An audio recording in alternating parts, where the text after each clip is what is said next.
That's amac.us/faith.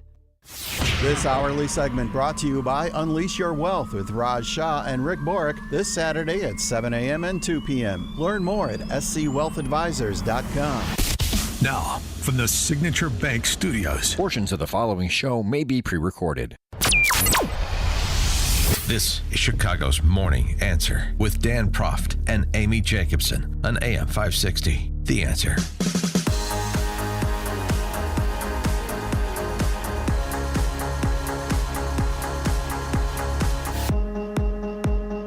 And Amy, so Nikki Haley is off to a fast start. The 6 votes out of Dixville Notch, New Hampshire, apparently were cast for Nikki Haley. That's the reporting this morning.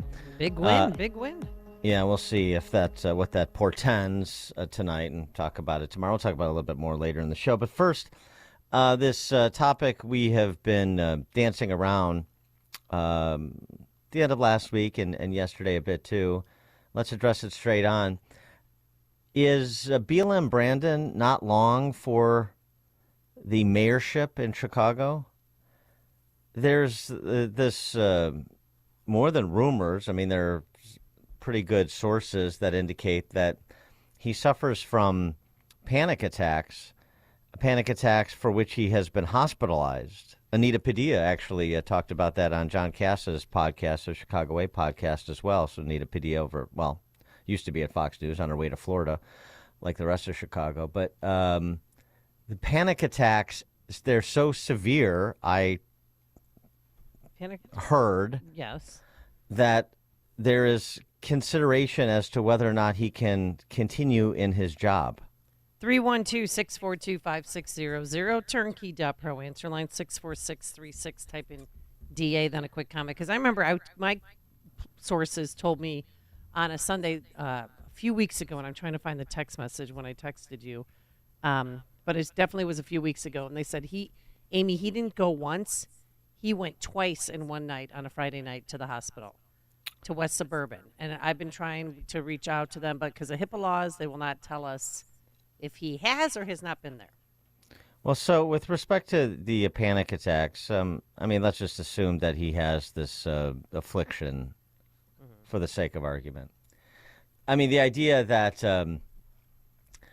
they would rise to the level that he would willingly resign as mayor, I can't imagine that. So the rumors that are circulating are, reaching fever pitch because, of course, the implication is, and I think this is a little bit of a game of telephone, too. The more people talk about it, the closer he gets to resignation, even though nothing underlying has really changed. There's just no way. I know the arguments that he's over his skis and he doesn't even want to do the job anymore. I doubt that. I think he likes the job, and he certainly likes the title and all the trappings, as most of these politicians do. But the idea that he and those around him, after securing this spot and this power, would let him walk away, or he would even choose to walk away when he has all these people around him that can do whatever heavy lifting needs to be done for him, that we're going to see some sort of change. And then, so that's number one. And then number two, even if he were to be compelled to resign because of his health, well, then the city council appoints, just like they did when Harold Washington died and they appointed Gene Sawyer. So who are they going to appoint? The city council is controlled by socialists. Right, but who's the vice mayor right now? Is it still Brandon Riley? Brandon Riley's not running again. Brandon Riley's gone. Did you know that? No, I did not. Yeah, know well, that. I have it on pretty good authority. He's gone. He's going to go, be a flunky at some Dem PR agency, and that'll still give him the time he needs at Boss Bar. So I mean, it's just it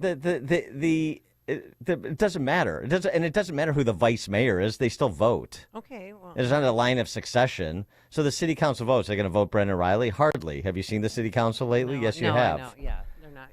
So I mean, Signo Lopez or Sigcho Lopez. So I mean, in the one hand, the mayor, like any public official, should be forthright about his health if it's negatively impacting his ability to serve, in quotation marks. But on the other hand, I find this a bit distracting, and it's to probably a lot of sound and fury within the bubble, signifying not very much. Well, he has, he is diabetic. He has type 2 diabetes. And I don't know if he has hypertension along with that or high blood pressure. Normally they go hand in hand, but panic probably attacks does now. are real. I'm sure you've never had a panic attack. No. But anyone out there that's had one, you feel like you're having a heart attack. You've lost all control. You need help. You need oxygen. You need to see a doctor right away. Okay. I'm just saying because but it might be, I heard that because he's over his head about the immigration issue and there's no money there and yada, yada, yada. But There's of no course money he's in there. over his head. He doesn't even pay his own bills, for God's sakes. So again, this is all interesting.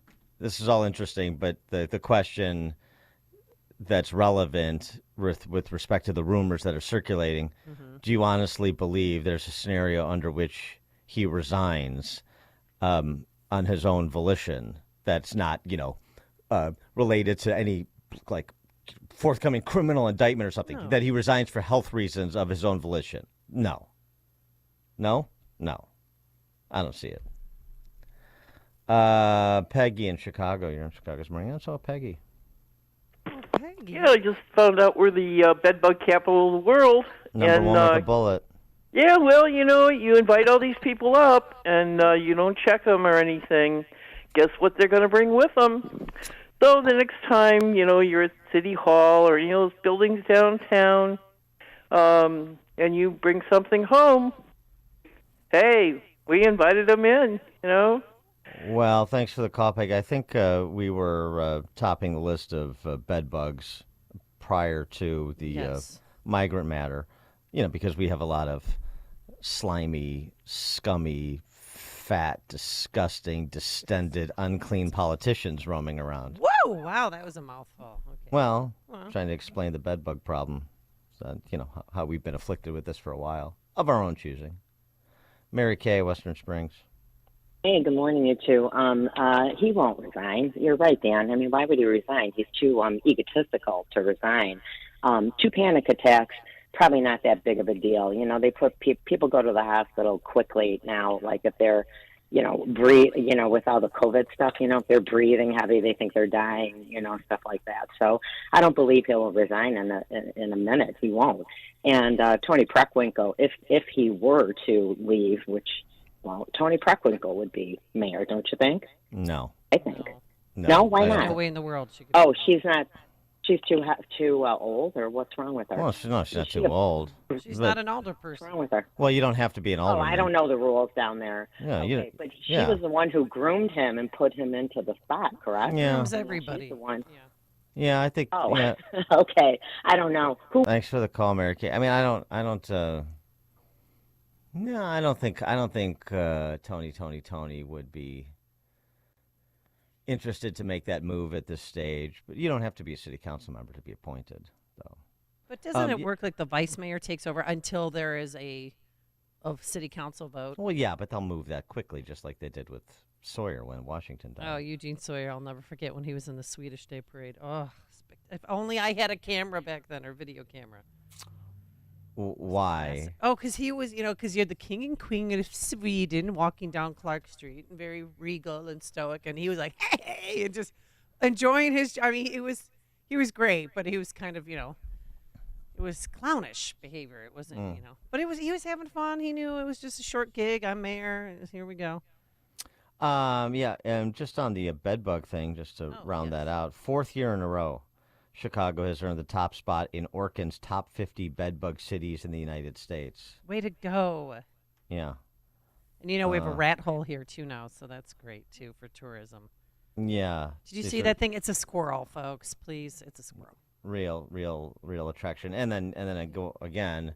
If you haven't tried it yet, today's as good a day as any. The boat on the Chicago River with the hot tub in it. Got that, and then you got the Sea Dog to look forward to in the spring. Yeah. So things are coming up roses in Chicago. Dan and Amy, Chicago's Morning Answer. Connect with Dan and Amy on the AM 560 The Answer mobile app. Just text the word app to 64636 to download the app today. Is your child getting the personalized attention they need to excel in math? Mathnasium has a solution for students of all skill levels. Each child's strengths and weaknesses, creating a customized learning plan. If you have kids in school, you're probably starting to see how they're doing in math. Could it be better? Consider an individual assessment with Mathnasium. They'll pinpoint what your child needs to excel, then give them live, face-to-face instruction, either in-center or online, so they can catch up and get ahead. At Mathnasium, math is taught in a way that makes sense to students, so they understand it, master it, and enjoy it. Over 1 million parents have already trusted Mathnasium to give their children an edge in math. The Mathnasium method gives them the critical thinking skills they need to thrive, with the option to attend face-to-face online sessions or come to one of our 1,000 neighborhood learning centers. Mathnasium is changing lives through math. Learn more at mathnasium.com. That's mathnasium.com. AM 560, The Answer. Next from 847. Yeah. Trying to imagine a scenario under. Hold on. I had it and I lost it. Trying to imagine a scenario under which you'd have a panic attack. There must be one. There is one. I think. It would be this scenario. Me standing in front of a priest asking me if I do. That could be a situation in which, yeah. Speaking of proposals, I do have Tim Scott's love story later on, if you're interested. Trump was a bit surprised, too, actually, Really? about that. Yeah, here's Trump on Tim Scott's engagement. He's engaged to be married. We never thought this was going to happen. What's going on? Yeah, that's the same thing my dad would say if it happened to me. All right, coming up at 5:38. What you talking about, Fani Willis?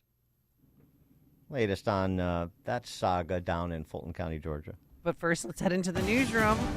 Mike, when they say there's black ice out there, they're not joking. Side streets in the city are a wreck. Not so black, very evident. You can see it all morning long, all around the area, and it is coating both the roads, overpasses, and on and off ramps. Drive with care this morning.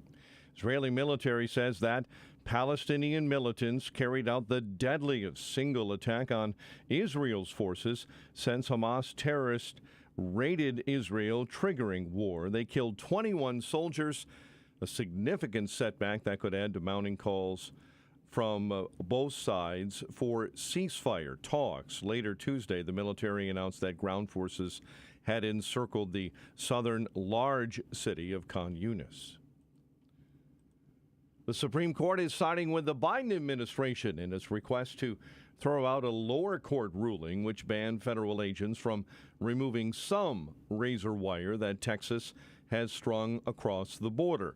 Chief Justice John Roberts and Justice Amy Coney Barrett joined the court's liberal members in that ruling, but it is not the last move in this border fight. A small New Hampshire town kicked off first in the nation Republican primary voting for that state. 6 registered voters in the small town, Dixville Notch, near the Canadian border, continued a decades-long tradition of casting their votes at midnight. Of the 4 Republicans and 2 independents that make up all of the area voters, all cast their votes for Nikki Haley. The U.S. Navy is declaring dead and identifying 2 Navy SEALs who went missing in the waters of the Gulf of Aden near Somalia. Christopher Chambers and Nathan Ingram disappeared earlier this month during a covert mission to seize Iranian missile parts on their way to Yemen. One fell into rough waters, the other jumped in to try to save him. United Airlines forecasting a first quarter loss after the FAA grounded Boeing 737 MAX 9 jets this month. Monday's announcements came after the door plug blew out of that Alaska Airlines 737 on January 5. Drivers in Washington state are on edge this morning as state troopers there investigate the 12th freeway shooting so far this year. Hearing about all these incidents, I definitely make a point of not looking at, like, if somebody cuts me off, just, mind your own business, move on. It's not worth engaging. No one has been hurt, but it has many drivers worried about getting behind the wheel in Seattle. Classes are delayed at several colleges, primary and secondary schools in the area this morning. Some e-learning is already up. Check your local district's website or check your phone for reminds because of the ice and rain this morning. Charges still pending after a woman and her 3 adult daughters were killed in a domestic incident in suburban Tinley Park. This is a difficult day and a stark reminder of how quickly domestic violence can escalate. The unidentified suspect was found uninjured inside the home with a gun. A man suspected of shooting and killing 8 in Joliet fatally shot himself after a confrontation at a gas station with law enforcement officials in Texas. Police in Joliet saying last night that Romeo Nance was located by U.S. Marshals near Natalia, Texas, and that after a confrontation, Nance shot himself. Police in Will County and the city of Joliet say they still do not know a motive for the killings, but said Nance knew some of the victims. Chicago sports. Bulls lost to the Suns 115-113. Kevin Durant with the game winner with 1.5 seconds left. The Blackhawks couldn't get the puck past Thatcher Demko in a 2-0 loss to Vancouver. College hoops. DePaul has fired men's basketball coach Tony Stubblefield. The news, a service of the AM 560 store. Order t-shirts, hoodies, and more from your favorite AM 560 brands, including Proft University, when you go to 560theanswer.com/store. A check of traffic and weather on the way next on AM 560. Make sure that you never miss a day of Dan Proft and Amy Jacobson when you subscribe to the Chicago's Morning Answer podcast, presented by Signature Bank. Listen to the entire show each day on demand with limited commercial breaks. You can subscribe today for free at 560theanswer.com and click on podcasts or search for Chicago's Morning Answer on Apple Podcasts, Spotify, Google Podcasts, or wherever you listen to podcasts. You can live out your MasterChef dreams when you find a professional on Angie to tackle your dream kitchen remodel. Connect with skilled professionals to get all your home projects done well. Inside to outside, repairs to renovations. Get started on the Angie app or visit Angie.com today. You can do this when you Angie that.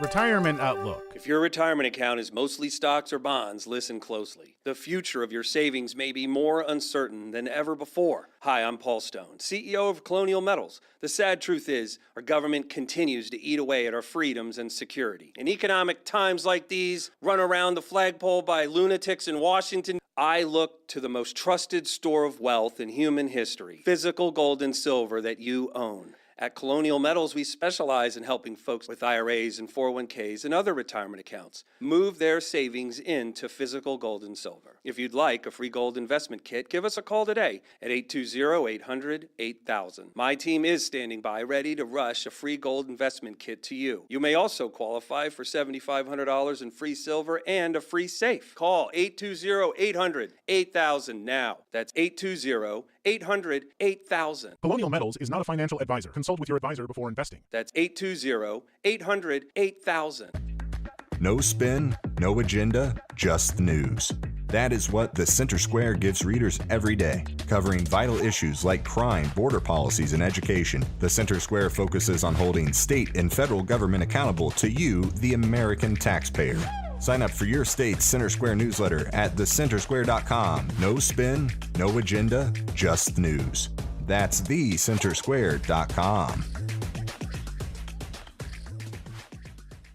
Staples stores provide innovative products and services for small business, remote workers and learners, even teachers and parents. Explore more at your local Staples store. 5:39, and let's get an update on the roads. Team Hochberg traffic center time. On the Ike, 390 into the old post office, a slippery 31 this morning. Stevenson is at 35 minutes from 355 into DuSable Lakeshore Drive. I-57, an accident northbound at Pauling Road. Bishop Ford jamming up 111th into the Ryan merge. And delays on the Indiana Toll Road this morning because of a wind ban for all triple tractor trailers, long doubles, and high-profile oversized loads until noon today. Chicago's Morning Answer with Dan and Amy continues next. Your official Chicagoland weather forecast from the QC Kinetics Weather Center. Rain and freezing rain this morning. Rain and drizzle this afternoon, high 34. Cloudy with areas of fog overnight, 33. Tomorrow, more rain, mainly early in the day, and a high near 40. Currently, freezing drizzle and 33 at O'Hare. Your next news update is at 6. Chicago's Morning Answer continues next on AM 560, The Answer. Now, from the Signature Bank Studios, this is Chicago's Morning Answer with Dan Proft and Amy Jacobson. If you're looking for the latest news, insight into what it means, and the sharpest opinion, there's only one station in Chicago where you can turn, and it's this one. We're AM 560, The Answer. Top of the morning, Dan and Amy. You had something you wanted to say about Tim Scott and his pending nuptials? Yeah, the love story, okay? So he was interviewed by the Washington Post, and he said, well, as a guy who's mostly an introvert and on the quieter side, having to have a conversation about the engagement is a little, uncomfortable. Yeah. But it's the most exciting thing I'll do with my life besides making Jesus my Lord. So that was nice. But then he also went on with Martha McCallum on Fox News, and, she congratulated him. This is a good thing. Posted a picture of you down on one knee. Tell us, how you feel about getting married, and when are you going to get married? Well, listen, 2 weeks before Christmas, I went to her parents and asked for their permission, and that started the process. I knew I wanted to do it in mid-January. I'm really excited. The date, we'll surprise you with the date. I'm sure that we'll get some coverage on that one, but I am so thankful to have found my Proverbs 18:22 and Proverbs 31 woman. Well, congratulations, Senator. We wish you both all the happiness in the world, and we look forward. This is my Proverbs woman with an arrow pointing. I can see the T-shirts now. Well, they met in Bible study. They play pickleball together. She's a divorcee. She has 3 kids. We don't know. She's being very protective of their ages and names, which is fine. But I got a text message into the show. Dan and Amy, finally, it's about time. I'm so happy for him. I'm glad he finally brought her out into the open last year during the campaign. Not sure why he had her hidden away. I used to think he was gay or something, or just asexual, until she appeared. And even then, people were saying it was just for the campaign. I disagree. They look lovely together. This is exciting. Okay. Yeah, that's all great. right. Yeah. Great. We got another story in the romance department. It's not quite as uplifting because we're going to talk about Fani Willis down there in Fulton County, Georgia. But can I just say something about this horrific murder that occurred in Tinley Park? We've had a lot of murders this past 2 days.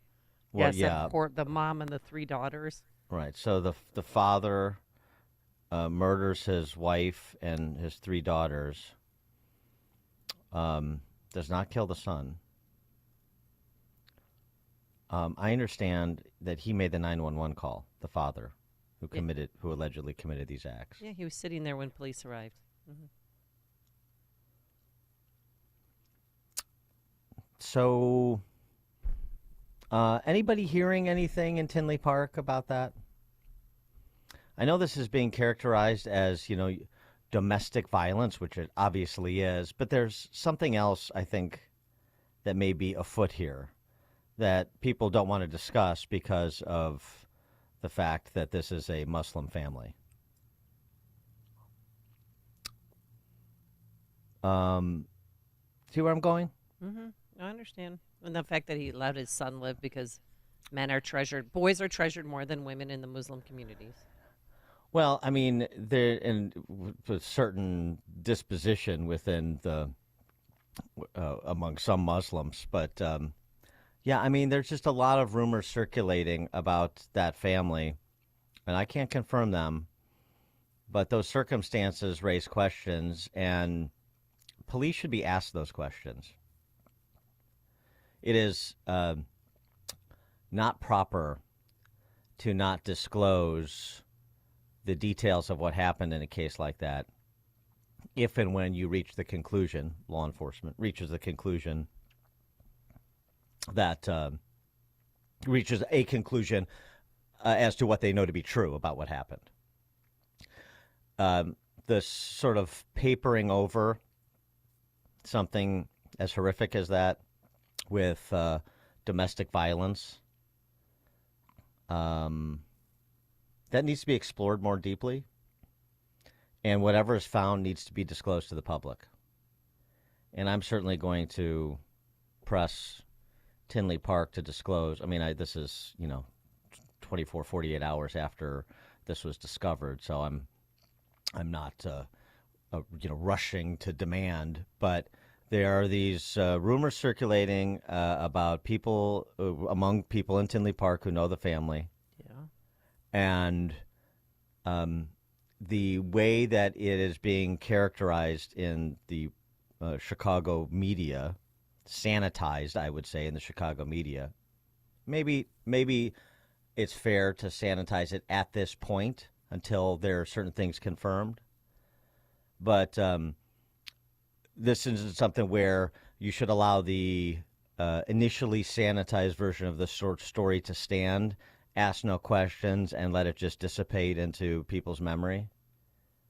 There's a question that needs to be asked about what happened there and what the motive was, and police need to, at some point when the investigation is concluded or they believe they have what actually transpired and why it transpired, that needs to be disclosed. That's what I'm saying.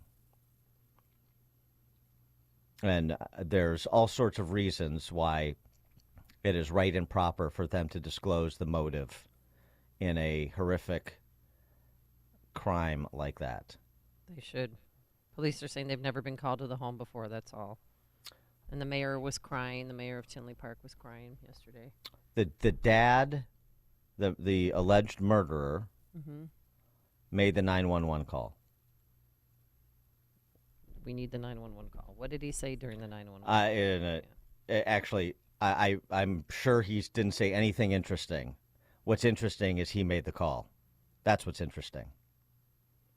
And now we have a conversation about motive. And then we ultimately have a conversation. And this also, too, obviously the Will County State's Attorney's Office is involved. The conversation about what he may or may not have disclosed in custody and under questioning by police and prosecutors. Well, all that stuff needs to come out. Right. And I understand, but Will County sheriffs are pretty busy. I mean, they had 8 people murdered yesterday by a guy who shouldn't have been out on the streets anyway. This guy killed somebody randomly, and then that was Sunday night. Then on Monday, he killed 5 people in one house, 2 people across the street in a different house, fled to Texas. He was out on bond on a gun charge.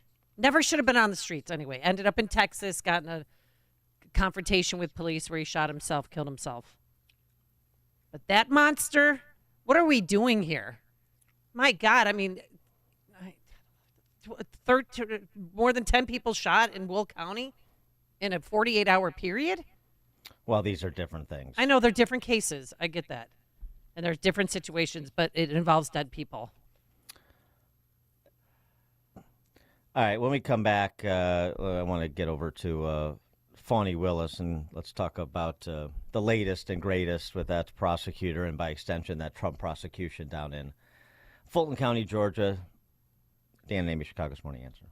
Hear about the big stories of the day, then talk about them right here on Chicago's Morning Answer on AM 560.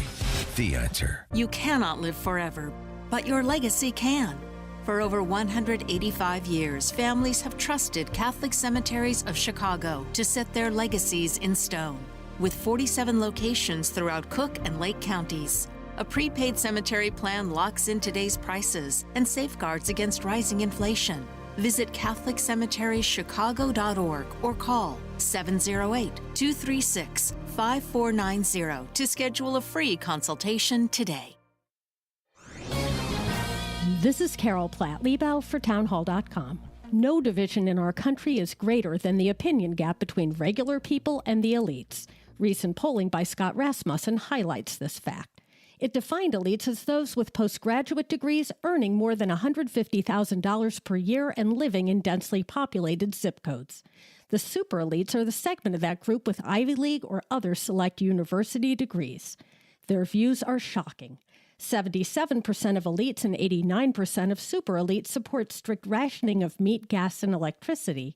72% and 81% would ban gas-powered cars. 47 and 55% believe the government permits us too much freedom. This is appalling. This group represents the disproportionate portion of our governing class.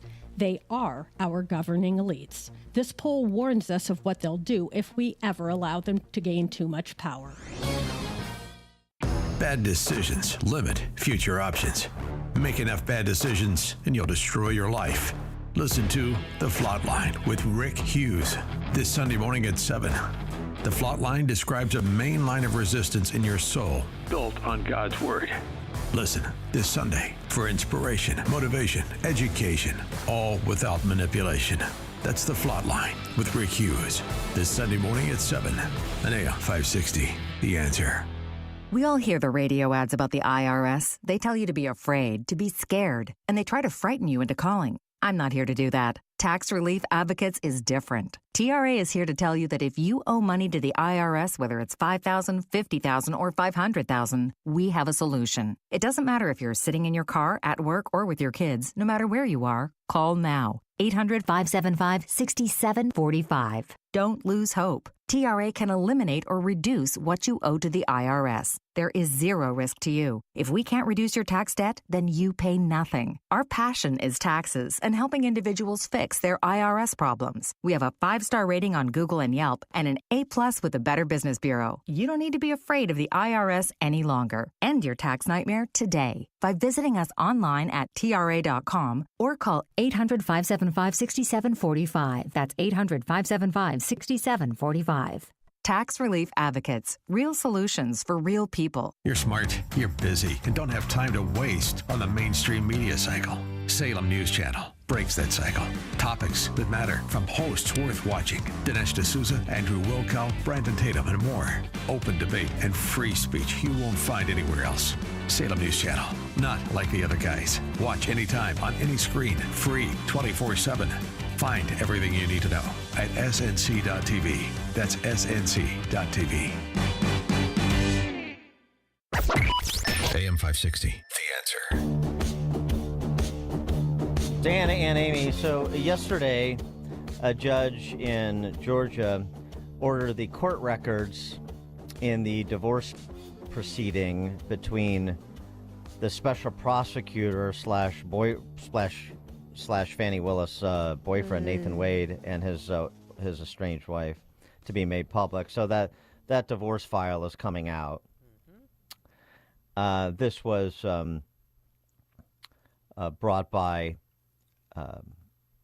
essentially brought by a defense attorney for one of the Trump 19 in Fulton County. Michael Roman is the defendant's name, who alleged that Willis and Wade had an inappropriate relationship.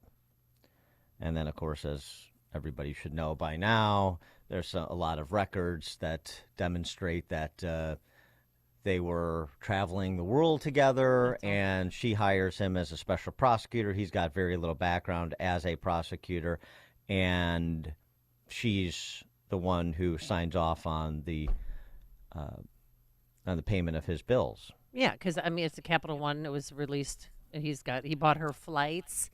He actually purchased her flight. He purchased a cruise for them, and he purchased flights and hotel room for Napa Valley. And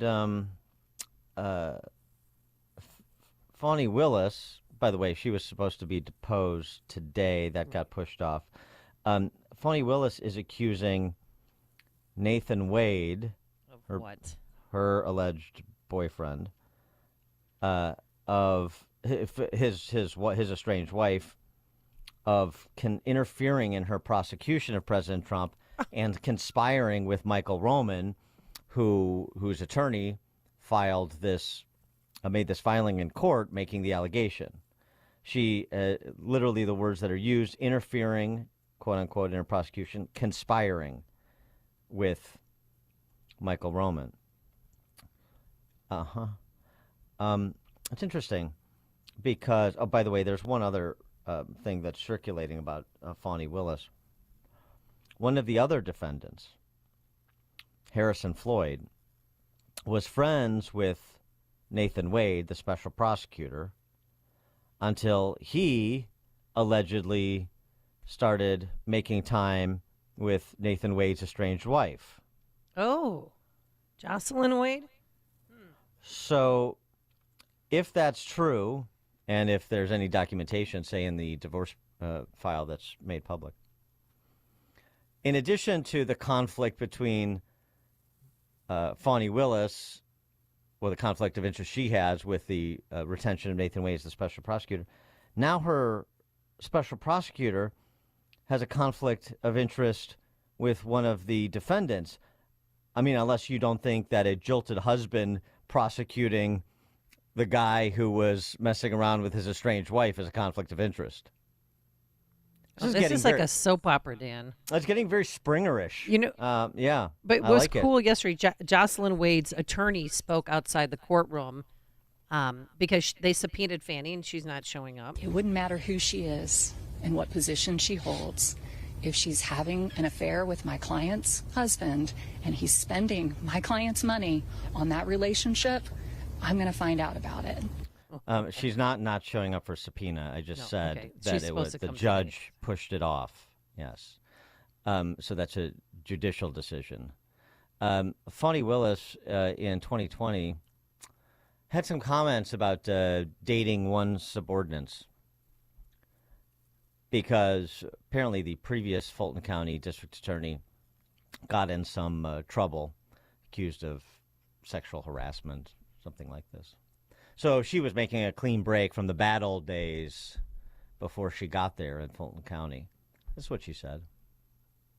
I certainly will not be choosing people to date that work under me. Let me just say that. We are at a place in society where things happen in people's relationships, husband and wife. Sometimes there are outside relationships. I don't think that that's what the community is concerned about, although there might be a moral breaking in that. I think that what citizens are really, really concerned about is if you chose to have inappropriate contact with employees. I mean, there's nothing that I can say on it other than it is distracting. It is certainly inappropriate for the #1 law enforcement officer in this state. And it really, really saddens me. And it will be very unfortunate if the taxpayers of this community have to pay for any of those lawsuits. Huh. Be really unfortunate for the taxpayers of Fulton County if they have to pay for any of the litigation surrounding Fani Willis, her boyfriend, his wife's possible, her boyfriend's estranged wife's possible boyfriend, and this whole imbroglio that Fani Willis created when she decided that she wanted to make her name by taking down President Trump and his alleged co-conspirators in Fulton County. You know what I mean? What you talking about, Willis? I'll tell you what she's talking about. She's talking about being a little bit of a hot water down there. Boy, it would be really something. I mean, she is an example. It's just remarkable. Over the last, 8 years now. Yeah. It is almost like Trump selects his enemies, like they're cast to play his enemies for his benefit. Fani Willis is a good example of that. Coming up on Chicago's Morning Answer. Did Justice Amy Coney Barrett betray conservatives? 606. Yeah, the border's open. And then later, what happened at that mayor's meeting yesterday, Dan? You'll be shocked to find out. But now let's head into the newsroom.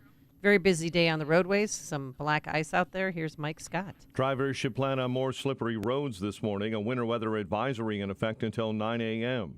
Charges still pending after a woman and her 3 adult daughters were killed in a domestic incident in Tinley Park. The trial of a Chicago woman accused of killing and dismembering her landlord is postponed. WIND Chicago News Time is 6 o'clock. They're voting in New Hampshire I'm Dave Anthony, Fox News, and Nikki Haley hopes the first Republican primary is her first victory. We'll stop the spending, we'll stop the borrowing, we'll eliminate the pet projects, and I will veto any spending bill that doesn't take us back to pre-COVID levels. Former President Trump hopes to knock her out, rallying with 3 ex-challengers last night, Tim Scott, Doug Bergman, and Vivek Ramaswamy. We started off with 13, and now we're down to 2 people. And I think one person will be gone probably tomorrow. And the other one will be gone in November. Fox's Jessica Rosenthal talked to voters in Bedford, including one who's disappointed Ron DeSantis dropped out. So now he says he's going for former President Trump over former South Carolina Governor Nikki Haley. I don't think she'll, stop all the border control like Trump will. It's getting scary, honestly. This voter told me he thinks it'll be closer than all the polls say, but that former President Trump will win. I think his policies were strong, before, and it just... It's how he handles himself is the bigger problem. There's also a Democratic primary, but because the party wants South Carolina to be first, they're punishing New Hampshire, awarding no delegates. President Biden isn't even on the ballot. Congressman Dean Phillips is. I'm only doing this to defeat Donald Trump. Nobody seems to want to do that in the Democratic Party right now, other than me, because Joe Biden can't. The president could still win today. There is a Biden write-in effort. Israel has suffered its biggest casualties of war in Gaza in one day. 24 soldiers killed, most of them when a grenade hit and an explosion collapsed buildings on them. The U.S. went on the attack again in Yemen, hitting 8 Houthi targets, including Al Dalameh Air Base and missile launch sites and underground facilities where the Iranian proxy stores its ballistic missiles and drones being fired at Red Sea shipping lanes. Fox's Jennifer Griffin. The manhunt for an Illinois murder suspect ended in Texas, where Romeo Nance killed himself. Police in the Chicago area say he shot 8 people to death. America's listening to Fox News. Freezing rain and 33 degrees. At 6:02 on AM 560, The Answer. Good morning. I'm Mike Scott. Drivers should plan on more slippery roads this morning. National Weather Service says freezing rain has put a winter weather advisory up until 9 a.m. Classes delayed at several colleges, primary and secondary schools. Check your local district's website or check your phone for reminds on delays, e-learnings, or other postponements of education. A man suspected of shooting and killing 8 in a suburban Chicago neighborhood fatally shot himself after a confrontation at a gas station with law enforcement in Texas. Police in Joliet said late Monday that Romeo Nance was located by U.S. Marshals near Natalia, Texas, and after a confrontation, Nance shot himself. Police in Will County and the city of Joliet previously have said they did not know of a motive for the killings, but said Nance may have known some of the victims. I've been a policeman 29 years. This is probably the worst crime scene I've ever been associated with. Joliet Police Chief Bill Evans. Will County Sheriff's deputies had been staking out one of the houses since Sunday evening in case Nance, the suspect in the first fatal shooting they discovered, returned. Charges are still pending after a woman and her 3 adult daughters were killed in a domestic incident in Tinley Park. This is a difficult day and a stark reminder of how quickly domestic violence can escalate. Italia Shalaba is with the Arab Family Services Network. This is about family violence and the power of one person over other family members. The unidentified suspect was found uninjured inside the home with a gun. The trial of a Chicago woman accused of killing and dismembering her landlord is postponed. Sandra Kalalu is charged in the 2022 murder of Francis Walker. A judge delayed that trial until April 15. Kalalu was also denied bail. Bulls laid an egg last night. They were up by 23 in Phoenix, but the Suns stormed back for a 115-113 victory. Kevin Durant, the game winner, with a second and a half left. Bulls visit the Lakers on Thursday night.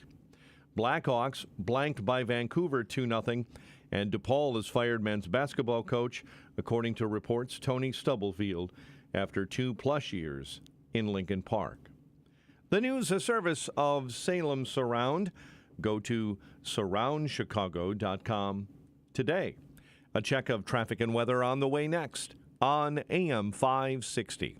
November 2nd, 2020, marked the 100th anniversary of the first commercial radio broadcast. We're still here, and we're bigger and better than ever. You can still listen to us over this great radio station. But now, there are no limitations. Your smartphone is now your smart radio. Listen to us online, on the app, TuneIn.com, iHeartRadio, and Odyssey.com. Your smart speaker can find us too. With radio, there is no separation anxiety. We're always on. AM 560, The Answer. Texting enrolls you into recurring automated text messages. Consent not required to purchase. Message and data rates may apply. Hey, Dan, how you doing? Haven't seen you around the gym for a while. Yeah, I've really fallen off. Since I turned 40, I just don't get the results I used to get. Could be lower testosterone. Lower T? Yeah, I went through it a while back. Once you hit 40, your body has less free testosterone. I got Nugenix Total T, and it's made a huge difference for me. I've seen that ad on TV. Is it for real? Oh, yeah. The patented key ingredient is something called Testofen, which helps boost free and total testosterone levels to help you trim up and stay lean. And it's made a difference for you? Man, I feel like I'm in my 20s again. At work, in the gym, and in the bedroom. Are they still giving out complimentary bottles for people to try it for themselves? Yeah, you just need to send them a text. Text ROCK to 42424 right now for your complimentary bottle of Nugenix Total T, the #1 selling testosterone booster at GNC. Plus, text now and we'll include a bottle of Nugenix Thermo, our most powerful fat incinerator ever, to help you get back into shape fast. Absolutely free. Text ROCK to 42424. That's ROCK to 42424. Chronic pain, it can ruin your marriage, bring on depression. It's no way to live. But now there's a non-surgical way to get rid of that hip, back, and joint pain. It's called QC Kinetics, the nation's leader in regenerative non-surgical pain relief. Did you know that your body has what it needs to restore and repair that damaged joint tissue? And QC Kinetics can make it happen. No drugs, no surgery, no downtime. Hundreds of board-certified QC Kinetic providers have treated tens of thousands of satisfied patients all over America. People like you and me with back pain, hip pain, any pain associated with arthritis or an injury. Folks, this is not a Band-Aid. This is a revolutionary treatment that can get you moving again. Get your life back. And listen, it's non-surgical. So fight back against the pain. Take the first step now. Call QC Kinetics. This is the number, 312-809-5955. 312-809-5955. That's 312-809-5955. 6:07. Let's get an update on the roads. Team Hochberg Traffic Center time. Inbound Edens, disabled vehicle on the exit ramp to Toohey right now. 18 from Lake Cook Road into the junction. We're seeing delays on the Eisenhower. Right now, 22 in from Mannheim to the old post office. Stevenson at 38 from 355 into DuSable Lakeshore Drive. Dan Ryan right now a slippery 19 from 95th into the Burns Circle interchange. I-80 slow traffic due to an accident reported westbound between I-355 and Francis. Chicago's Morning Answer with Dan and Amy continues next. AM 560 Weather Center forecast. In our QC Kinetics Weather Center, here's Steve Williams. A winter weather advisory this morning, a slippery commute, rain and some freezing rain, turning over to all rain by afternoon. The high today 34, clouds and fog tonight, low 33. Rain mainly early tomorrow, the high at 40. I'm Steve Williams on AM 560, The Answer. Freezing drizzle at O'Hare, freezing drizzle at Midway, light rain in Joliet. DuPage Airport has light rain. Lansing right now light rain, and 32 along Chicago's lakefront. Chicago's Morning Answer with Dan and Amy continues next on AM 560, The Answer. Now, from the Signature Bank Studios, this is Chicago's Morning Answer with Dan Proft and Amy Jacobson on AM 560, The Answer.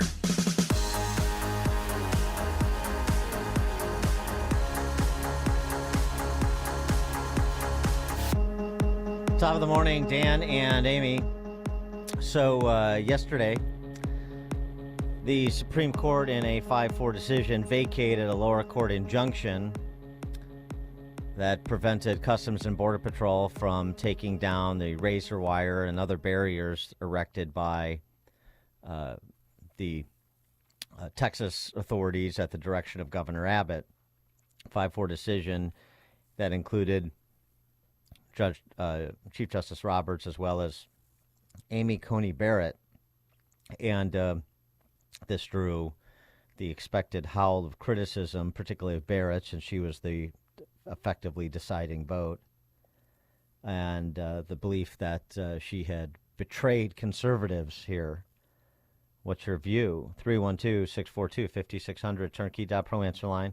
64636DA, turnkey.pro text line. I mean, what good is our federal government if you can't defend our border? Like, I don't understand how states are supposed to defend themselves if the federal government won't do it, and then you have her making that decision and letting God know who come into our country. I mean, did you see this? This is a Middle Eastern man who crossed over on Sunday, who was a little lippy. No, a little lippy. I don't like the attitude. If you are smart enough, you will know who I am. But you are really not smart enough to know who I am. But soon you're going to know who I am. Very easy. Wow, very easy. The entitlement. No, believe me, I'm much better than that. The entitlement, guys. Wow. Because it's common for reporters to say, ¿De dónde eres? Where are you from? And the reporter asked him that, and that's what he said. You're going to know who I am? That's the reason why you have the razor wire up right there. 312-642-5600, turnkey.pro answer line, 64636. Type in DA, then a quick comment.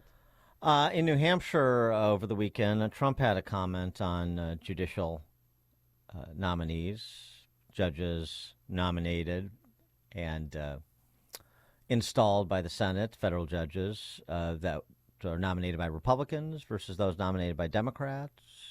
The immunity situation is so important, and one thing I've noticed, and I've noticed it very strongly, if Biden or Obama, Democrat, appoint a judge, they go out of their way to hurt you.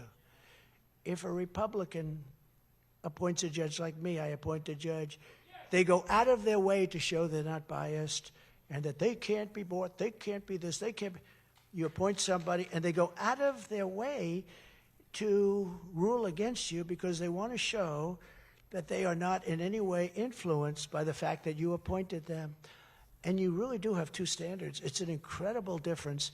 And hopefully the Republican justices that we have and judges that we have will make correct decisions. And what I want is just fair and correct decisions.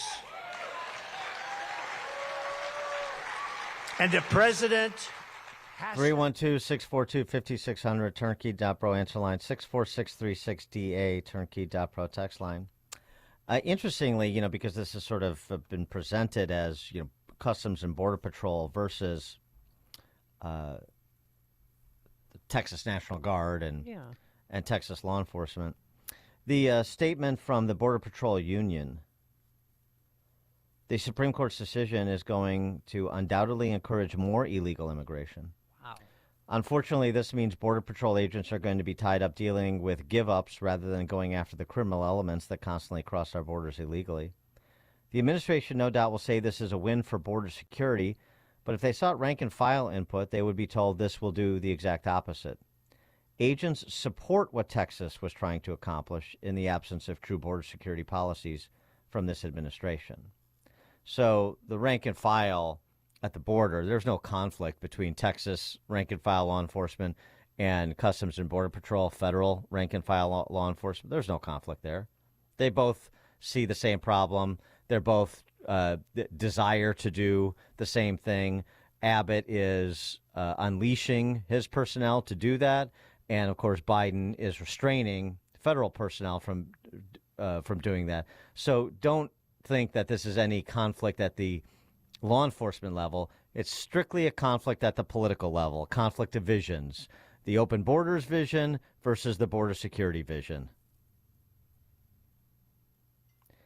But in terms of the case itself, I understand the exasperation and the feeling like Amy Coney Barrett didn't fall on the side she should have fallen on. And I think there are arguments to be made in this case that are persuasive. And, again, there's no details in terms of the basis of the decision of the respective justices, just the net decision to lift the injunction. But, I can surmise maybe what Gorsuch and Thomas and Alito and Kavanaugh were thinking when they wanted to, when they essentially voted to maintain the injunction. Mm-hmm. But just recall here that the federal government has, I mean, this is longstanding Supreme Court precedent, has plenary power over the border, meaning virtually absolute power, because of the power conferred to the federal government to control who comes into this country and who doesn't. Immigration isn't explicitly mentioned in the Constitution, but it is by inference with the process of citizenship and naturalization and so forth. So this case was not about the what, but it was about the who. Who gets to decide? So it wasn't Amy Coney Barrett necessarily striking a vote for open borders or saying that she opposes what Governor Abbott has directed Texas state personnel to do. But it's that ultimately it's the federal government's prerogative, I think, when it comes to border security. And if you have a prerogative, then you can choose to exercise the sort of security, to enact the sort of measures that provide security, or you can choose not to. But it was working. What? The razor wire up in Eagle Pass was working. People, a reporter from Houston, Channel 11, was following these two guys, and they just kept walking. And he goes, "Where are you going?" Like, we were trying to find Border Patrol agents to turn ourselves in, and we need to get on the other side. We need this down, the razor wire. But I know that's not what they were looking at. It's a bigger picture, and you're more intellectually minded than me. But I like my knee-jerk reaction. I'm pissed. Well, this was a working system where people were stopped. They knew, hey, don't come to Eagle Pass. You're not going to get through. Don't come to this country. Well, I mean, very limited, but these are workarounds. I mean, the part of the whole point here is that putting razor wires and buoys in certain portions along the southern border in Texas, it doesn't address the problem. It just addresses the problem for that community adjacent, but it sends a message like, hey, they're doing something. I get what it does, but again, working is not the question before the court. Right. And remember, and this goes both directions. The people that are hailing this decision by the Supreme Court are the same people who decried the Supreme Court's decision upholding Trump's quote-unquote Muslim travel ban. Remember that was an immigration case, too. Oh, yeah. And it was 5-4 in favor of Trump. And it was largely based on the same argument about the plenary power that the federal government has when it comes to immigration. So, but again, that goes both ways. If the federal government does have this plenary power, then they can choose not to exercise it. I have power. I don't have to exercise it. I can choose not to. That's the definition of having the power.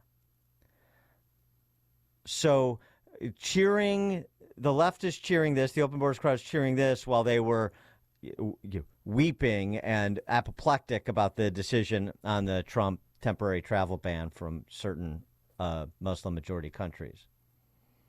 And now the right is some on the right are doing sort of the same thing. So this is where, we have to be a little bit level-headed about this. Let's focus on the responsible parties, and let's understand perhaps this is just sort of, at the beginning of this process. I mean, this was an injunction, so this was going to be litigated beyond this, and there are new cases that can be filed, and one of the cases that should be filed, if you want to talk about a stronger argument, I think, to make, is under Article 4, Section 4 of the United States Constitution. The United States shall guarantee to every state in this union a republican form of government, shall protect each of them against invasion. Protect each of them against invasion. Now you have shall protect each of them against invasion. Okay. That is enshrined in the Constitution as a mandate on the federal government. The United States shall guarantee to every state and shall protect each of them against invasion. I think there's your argument to make before the high court that says if the government is not fulfilling its obligation, shall protect obligation, then we have to step in because it's a failure of government to exercise power it's required to exercise in this instance. And this is why, and we talked about this during the campaign, why people, when they were running for office like Kerry Lake in Arizona, were saying, I'm going to declare an invasion once I'm elected governor. I'm going to declare an invasion. Why was she saying that? Because I'm saying that the government, the federal government, is in violation of their Article 4, Section 4 responsibilities. So this is not over yet. There's a way to do this. I haven't seen, I haven't read the particulars of the court filings in this case by Texas and the federal government. I've just seen summaries of them. But I'm not sure that this Article 4, in fact, I don't think this Article 4, Section 4 argument was made by the state of Texas.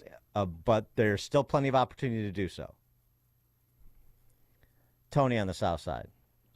Good morning, Dan. Good morning, Amy Lamb. So, Dan, I have a question for you.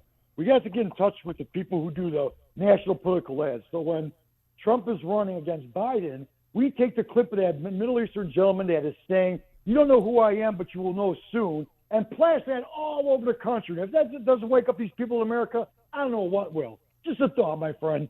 Talk to you guys later. Thanks for the call, Tony. Yeah. It does sound threatening, doesn't it? Joe, Naperville. Yeah, I think Abbott messed up. He should have just said that the razor wire and the buoys was artwork and then had a First Amendment argument. And also, maybe put a crucifix in a jar of urine and then the left would have supported them. Yeah, and you also, subsidized it, yeah. Yeah, and doesn't Texas have, like, their own state land that they could have just put this on and say, F you, federal government, this is state land? No. I mean, I know Texas, the Republic of Texas and all that, but not under the United States Constitution, they don't. Jordan, Antioch. Good morning. Prior to the McGlynn decision here in Illinois, I would have been upset with Barrett, but I think what these conservative justices and these conservative judges are doing is saying, quit with the kicking the can down the road. This injunctive relief is just a Band-Aid, and I didn't realize that until we had to deal with it here with the PICA Act and all that, was they're saying get to the merits of the case, bring an actual case, quit filing injunctions, because that does nothing. That's just a Band-Aid. That's something that we waste time litigating, we waste money litigating, and we never get to the meat and potatoes of the actual problem. And I think I don't know what maybe she wrote the dissent. I don't know, but there's no. That's the whole point. There's no argument laid out by either side. It's just the decision in a situation like this. I would be willing to bet that was probably the thought process going through her head was, quit. Let's get to the meat and potatoes and actually fix this, rather than wasting our time with injunctive relief that does actually it just prolongs the decision, right? So I would have been upset until I took a 30,000-foot view at this and realized that McGlynn and John Block explained it really well as to why he did what he did, and I think people need to understand that they're not turning against or being traitors to the conservative movement or their beliefs. What they're actually doing is trying to help you realize that quit trying to kick the can down the road. That does nothing. Bring an actual case and let's put an end to it. Thanks for the call, Jordan. It's in terms of not kicking the can down the road, something else, too. I mean, in this context where now, according to some recent polling, immigration is the number one concern of likely voters, right, ahead of even inflation. The political solution, too. I mean, this shouldn't just, yes, the courts are relevant here, but so is the Congress. And I thought Marco Rubio and Mike Lee had an interesting exchange on Twitter. Marco Rubio sort of rhetorically asking, how can there be a border security deal with a Biden administration that just went all the way to the Supreme Court to stop border security? Oh, that's awesome. It's a great question. Yeah, it is a good question. So what are we wasting our time with? Why is Mike Johnson, especially, I mean, I know why McConnell goes to the White House and they have these confabs and they sit around and stroke each other, but What's even the point? Talk about wasting time and just getting to it already, as Jordan was saying. Let's just get to it already. And that means Speaker Johnson and the House Republican caucus, because Speaker Johnson can't do it alone, should understand this moment a little bit better than some of them seem to understand it, and say everything stops. Just to reiterate what we've talked about intermittently over the last several weeks into months now, everything stops until and unless at least remain in Mexico. If we don't have remain in Mexico right now as a good faith policy change, then we have nothing to talk about, and we have no money to spend. And by the way, in response to Marco Rubio, what did he say? Senator Mike Lee from Utah, amen. I struggle with the assumption that the Biden administration can be trusted to negotiate in good faith on any border security deal, given that the administration is fighting tooth and nail to prevent Texas from restoring order along its portion of the border. Precisely. So if you can't trust your negotiating partner, then that doesn't make for much of a negotiation, does it? That's why I say there is no deal to be cut. There is you provide this specific performance. You make this policy change, remain in Mexico, or we don't talk. Nothing happens. We will do nothing. We will sit here until the first Tuesday after the first Monday in November and do nothing until remain in Mexico is done, and that provides a good faith showing for a deeper negotiation. Yeah, and in the meantime, Americans are being abused. I don't know if you heard about this illegal Honduran who sexually abused a girl in Alexandria, Virginia. Videotaped it, too. They let him out. ICE finally caught up with him, and he punched an ICE agent in the face during the arrest process. And KJP is blaming Republicans for this one. Thank God for Ducey. They released an illegal immigrant from Honduras who is charged with sexually assaulting a Virginia minor. Doesn't that go to show that as record numbers of people appear at the border, you guys have no idea what kind of people are coming into this country? We need more resources. We need more funding, which is why we're having these negotiations on the Hill. But Republicans in the Senate is working with us. Republicans in the House are trying to get in the way. Meanwhile, that American victim, she'll never be the same. Well, and this is where House Republicans, starting with Speaker Johnson, hey, whatever Mitch McConnell and some of these quislings in the Senate Republican caucus want to do, they want to do. We'll have Mark Lee and Marco Rubio and Ted Cruz and Josh Hawley and others come over, and they'll stand with us. So this is your choice, America. It is the open borders crowd and these corporate panty wastes who masquerade as Republicans in the Senate versus conservative reformers who are serious about border security, so serious that we're not moving until we get the policy changes that everyone knows need to be made in order to have anything resembling border security in this country. And that's just it. It's very simple. They are completely upside down. I'm talking about those Senate Republicans and the Biden administration and, of course, all the open borders crowds and the Democrat Socialist Party. They're completely upside down on this, even in deep blue states and communist red major cities. Completely upside down. If that's not enough if there's not enough sort of moral incentive, there's just the expedient political incentive to do exactly what Tom Homan and others have said, and what I do is just describing. Mark in the Western Burbs. Yeah, hi. I've not heard this argument made, but, I feel for Texas and for Arizona and the border states, and I understand their need to ship these illegal immigrants out. And what I'm thinking, though, is are they playing, if this is an invasion, could they be playing into the left's hand by shipping all these invaders into the various blue states? And just the fact that these states have declared themselves sanctuaries, could that be an enemy's longer-term plan to have described themselves as sanctuary states, years before that led up to this? I know it's a bit of a stretch, but it seems like it's an argument that should be pursued. Thanks for the call, Mark. Well, I mean, in terms of like, are they playing into the enemy's hands by shipping migrants around? I mean, you can make that argument, but I don't think that absolves the federal government of its Article 4, Section 4 responsibilities. And just the basic point being, well, yeah, I'm shipping invaders to other places because I don't want them in my state, but they're still invaders. They still invaded. The federal government is still sanctioning this invasion, whether they wind up on Texas soil or Illinois soil or New York soil. It doesn't really matter, does it?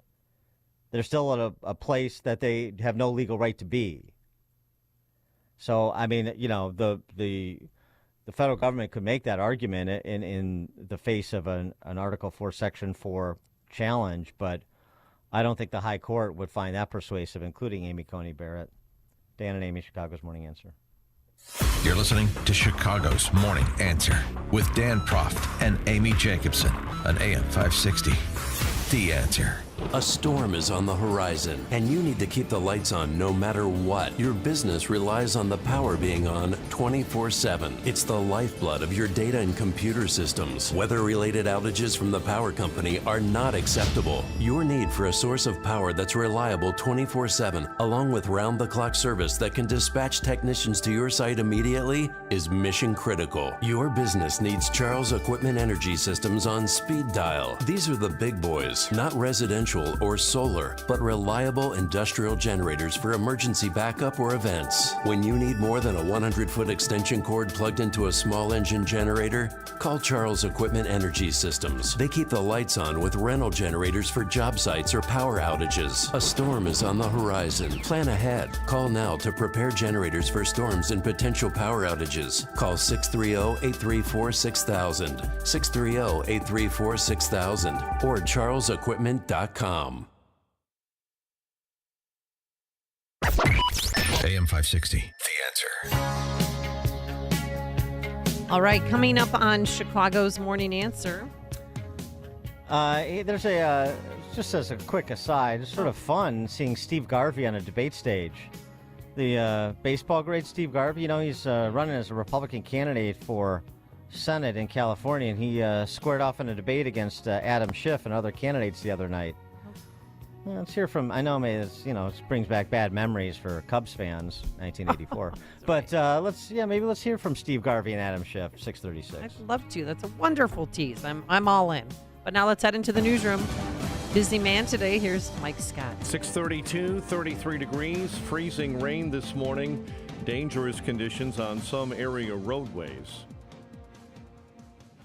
The U.S. and U.K. together overnight conducted strikes for a second time this month against Houthi targets in Yemen. Defense officials told CBS News the strikes were launched against 8 Houthi targets and conducted with support from Australia, Canada, and the Netherlands. U.S. Central Command continues to gather information this morning. The eyes of the political world on New Hampshire today as voters go to the polls for the state's presidential primary. The GOP contest head-to-head between former President Donald Trump and ex-South Carolina Governor Nikki Haley. 6 registered voters in the small town of Dixville Notch casting their votes. The decades-long tradition of casting votes at midnight, 6 of them went to Nikki Haley, as you heard. President Biden's name isn't on the ballot due to a dispute over the primary calendar. Other Democrats are, including Minnesota Congressman Dean Phillips. Dexter Scott King, the youngest son of Dr. Martin Luther King Jr., has died, according to his family. The King Center confirming in a statement the 62-year-old died after a battle with prostate cancer. And Norman Jewison, whose broad range as a filmmaker earned him Academy Award nominations for Best Director, including for In the Heat of the Night, the big-budget musical Fiddler on the Roof, and the rom-com Moonstruck, died on Saturday at his home. Norman Jewison was 97. Drivers should plan on more slippery roads in the area. National Weather Service says it's a winter weather advisory up until 9 a.m. Many schools are delaying opening, going to e-learning. Even some colleges have delays this morning. Check your local district or school website or check your phone for reminds.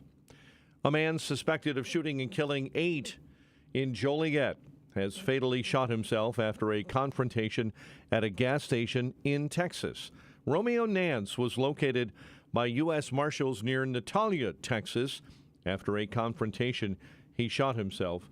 Will County Sheriff's deputies had been staking out one of the homes where the violence occurred since Sunday evening in case Nance, a suspect in the first fatal shooting being investigated, was discovered returning to that site. Charges are still pending after a woman and her 3 adult daughters were killed in a domestic incident in Tinley Park. The unidentified suspect was found uninjured inside the home with a gun. The CEO of one of the nation's largest tech companies has died in a freak accident, and the terrifying incident was caught on video. Sanjay Shah, CEO of Hoffman Estates-based Viztex, a revenue management services company, was in India celebrating the company's 25th anniversary when wires holding a stage device snapped. Viztex has 20 global offices and more than 2,000 employees. Bulls lost to the Suns in Phoenix, 115-113.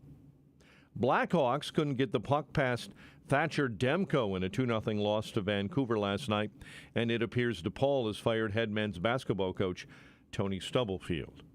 The news, a service of Dan and Amy 24/7, around the clock, all day, every day.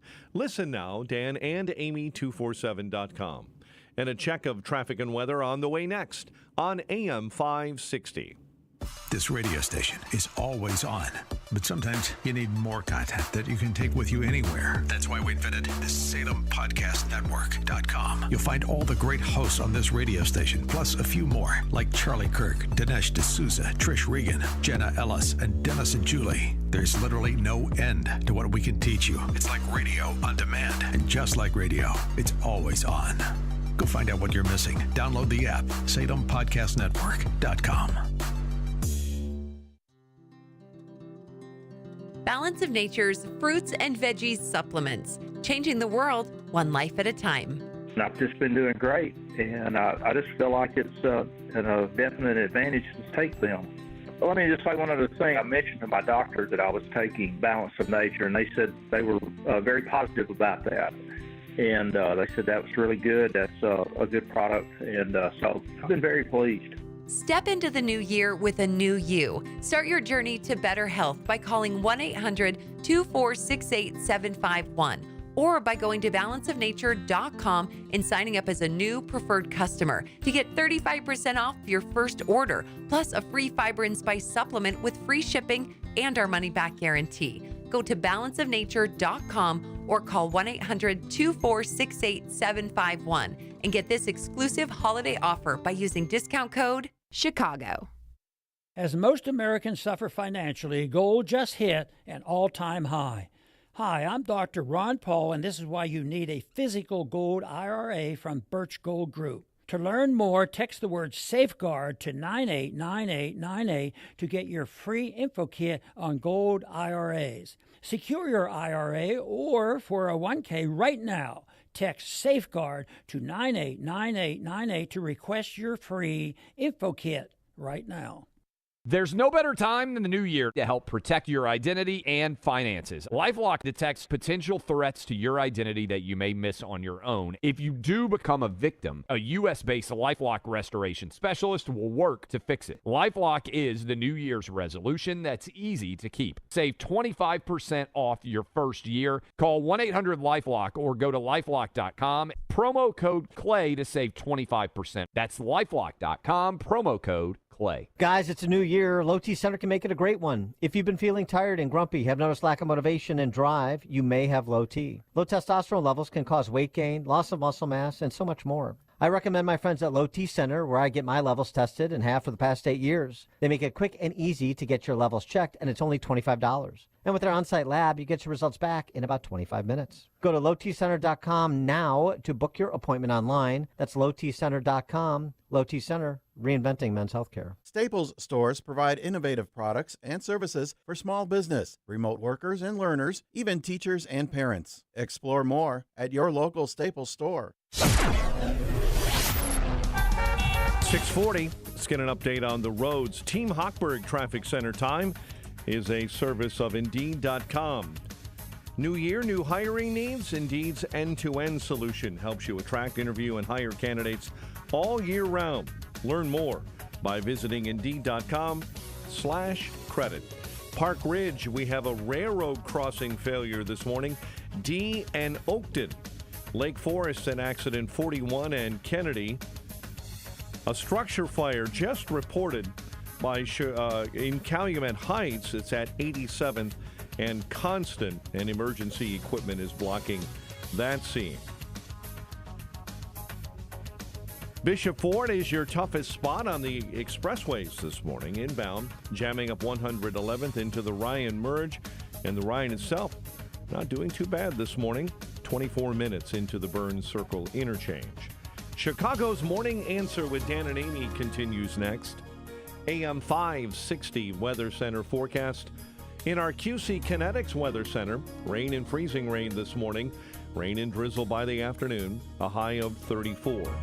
Freezing drizzle and 33 at O'Hare. Your next news update is at 7. Chicago's Morning Answer continues next on AM 560 The Answer.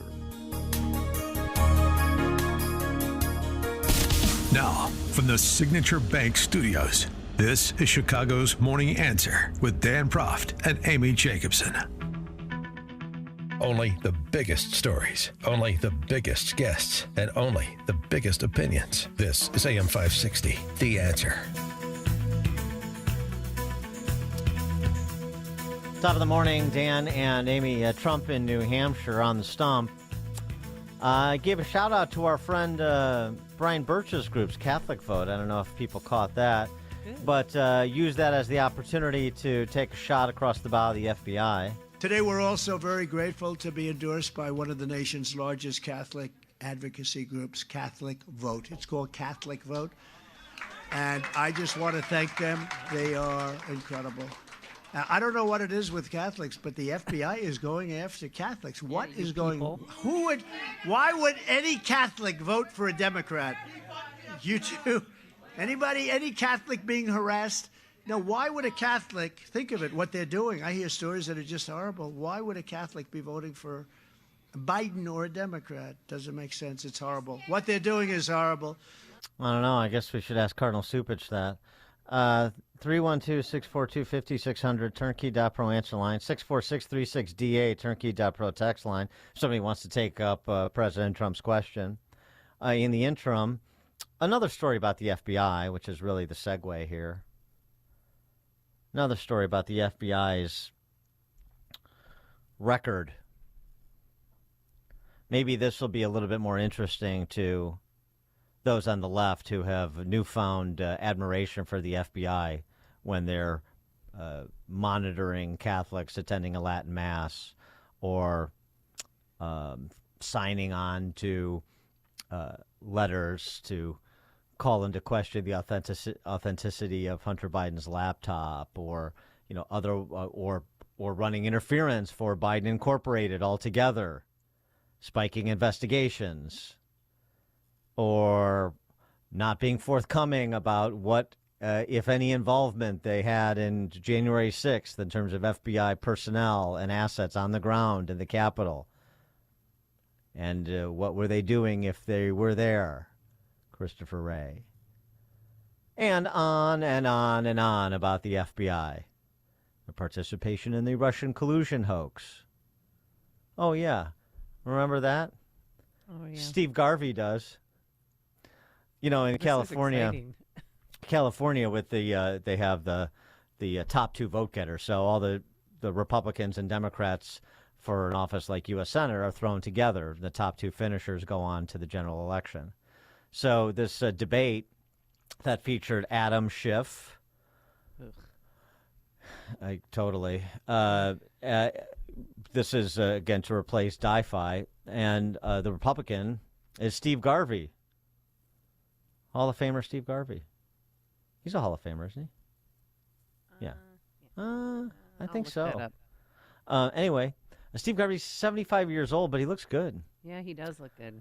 And he was getting right after Schiff, and, Schiff morally indignant. How dare you question Adam Schiff's integrity? If there's one thing Adam Schiff is known for, it is his integrity. Sure. This is a man of candor and character. So that's how this is how that exchange went. Rex, I'm going to insist on answering. All right. I was called a liar by Mr. Garvey. Okay, 30 Mr. seconds. Garvey, I was censured for standing up to a corrupt president. And you know something? I would do it all over again. Because that corrupt president, that president who's been indicted with 91 felony counts, that president that you won't refuse to support, yeah, he's a danger. And I will stand up to him and Kevin McCarthy and Jim Jordan and any of those MAGA enablers of his in the Congress. The reason why our democracy is in trouble is because folks don't have the courage to stand up when they need to. Okay, thank you very much. Sir? We're going to keep moving. Let me just invoke my name. All right. Real quick. Sir, you lied to 300 million people. You can't take that back. Touch them all. Yeah, real simple. You're a liar. You lie to 300 million people. That's what you do. You're human excrement, which I would have added. But, Steve Garvey's classier. So here we go. Back to the FBI. The Russian collusion hoax, it's still very present because you have Adam Schiff, the leading contender to replace Di-Fi. Man convicted in a post-9/11 terrorism sting ordered freed from prison by a judge who criticized the FBI for relying on unsavory confidential and informant for an agency-invented conspiracy to blow up New York synagogues and shoot down National Guard planes. This happened Friday, but it dates back 15 years. U.S. District Judge Colleen McMahon granted James Cromitie, 58-year-old, by the way, black gentleman, compassionate release from prison 6 months after she ordered the release of his 3 co-defendants, known as the Newburgh Four, for similar reasons. The Newburgh Four. 4 men from a small river city 60 miles north of New York City convicted of terrorism charges in 2010. Cromitie served 15 years of his 25-year minimum sentence. Prosecutors in the case said that Newburgh defendants spent months scouting targets and securing what they thought were explosives and a surface-to-air missile, aiming to shoot down planes at the Air National Guard base in Newburgh and blow up synagogues in the Bronx. They were arrested after allegedly planting bombs that were packed with inert explosives supplied by the FBI. Judge McMahon, in her ruling, wrote that the FBI invented the conspiracy and identified the targets. Cromitie and his co-defendants, she wrote, quote, would not have and could not have devised on their own a crime involving missiles that would have warranted the 25-year sentence the court was forced to impose. The notion that Cromitie was selected as a leader by the co-defendants is inconceivable, wrote the judge, given his well-documented buffoonery and ineptitude. In addition, the informant that brought Cromitie into the plot, Shahid Hussein, whose work has been criticized for years by Civil Liberties Group, reports AP.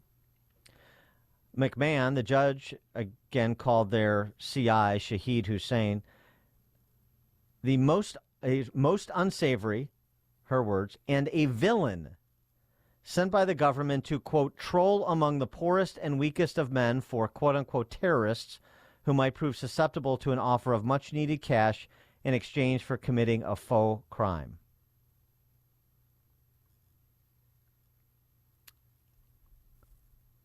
Hussein, the same informant, also worked with the FBI on a sting that targeted an Albany, New York pizza shop owner and an imam that involved a loan using money from a fictitious missile sale. Both men who said they were tricked were convicted of money laundering and conspiring to aid a terrorist group. This same confidential informant attracted fresh attention in 2018 when a stretch limo operated by his son for a company that he owned crashed in rural New York, killing 20 people. His son was convicted of manslaughter, serving 5 to 15.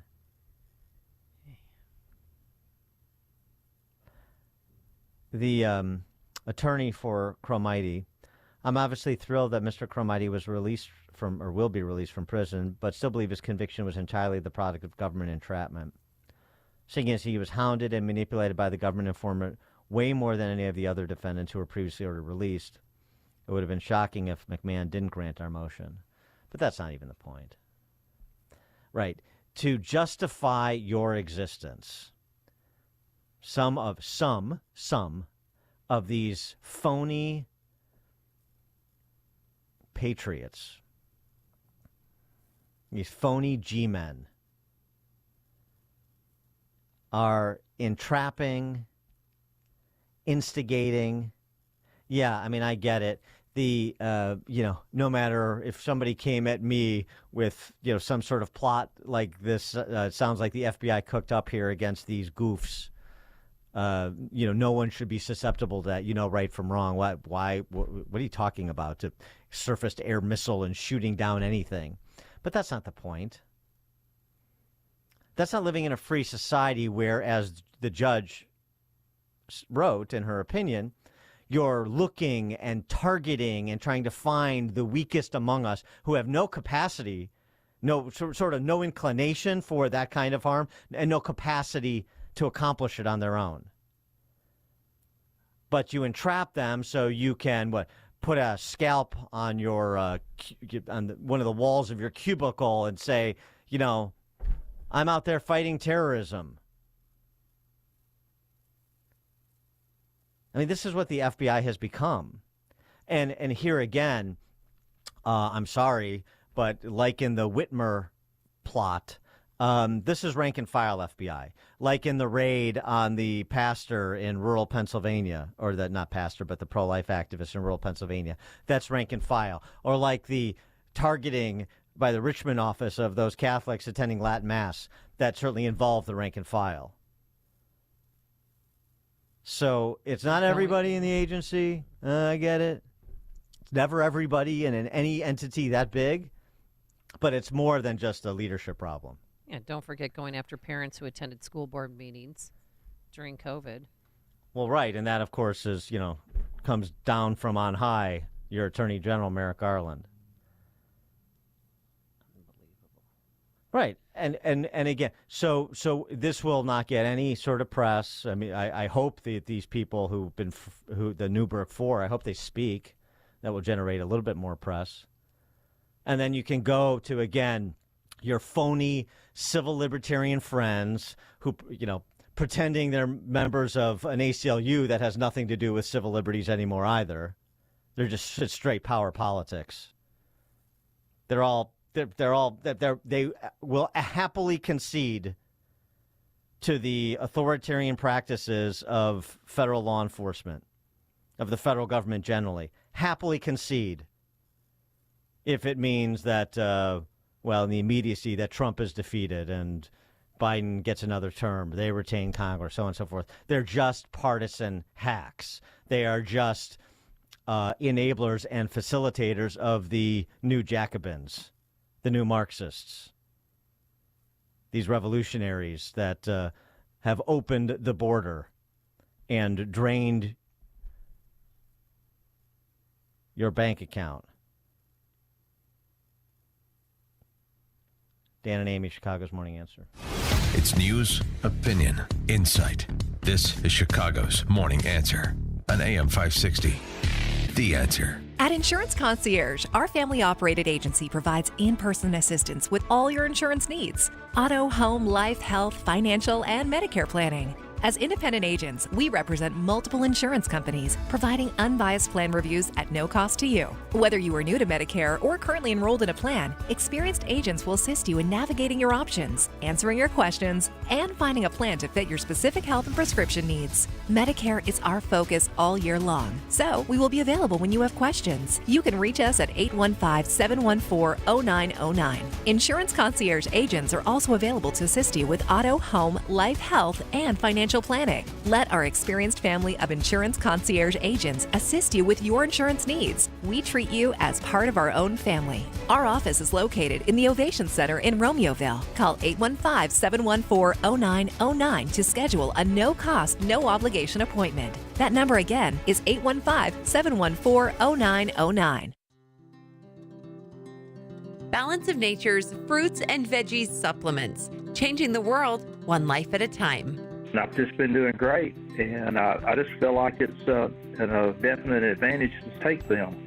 Well, let me just say one other thing. I mentioned to my doctor that I was taking Balance of Nature, and they said they were very positive about that. And they said that was really good. That's a good product, and so I've been very pleased.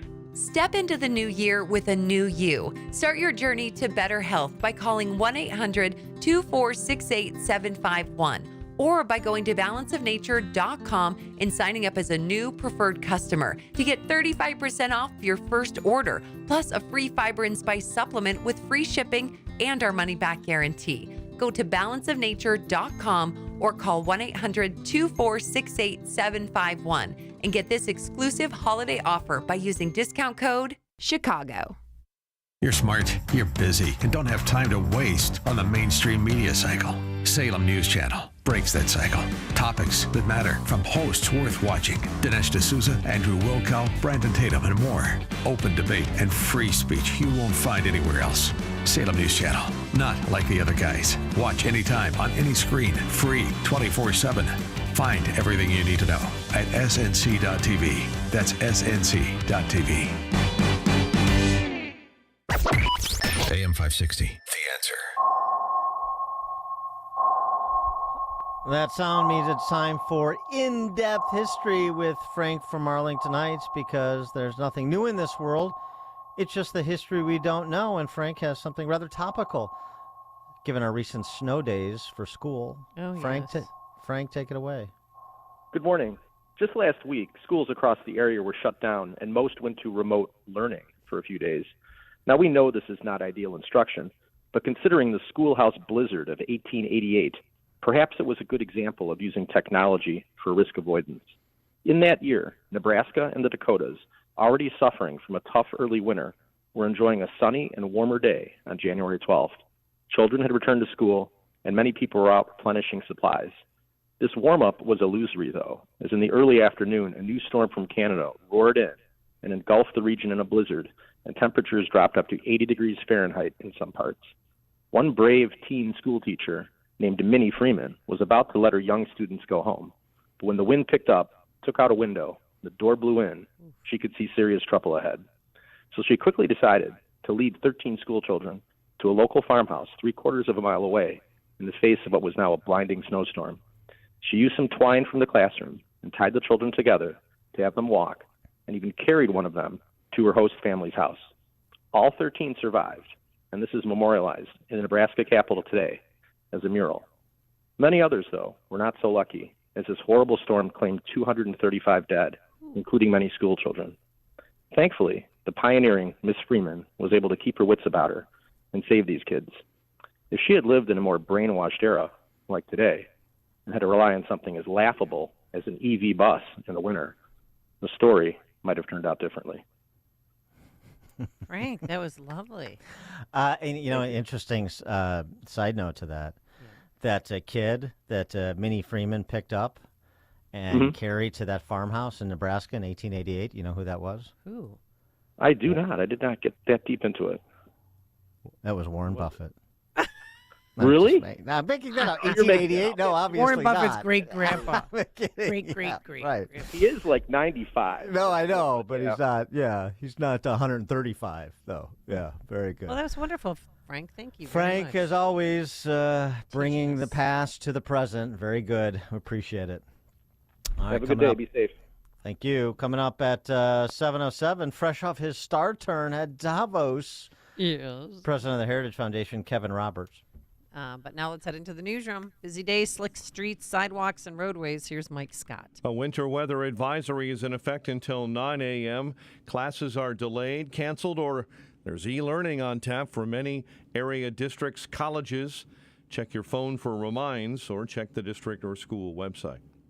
A man suspected of shooting and killing 8 in suburban Chicago shot himself after a confrontation with law enforcement in Texas.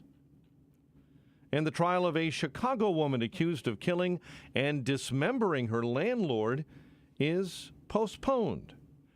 WIND Chicago News Time is 7 o'clock.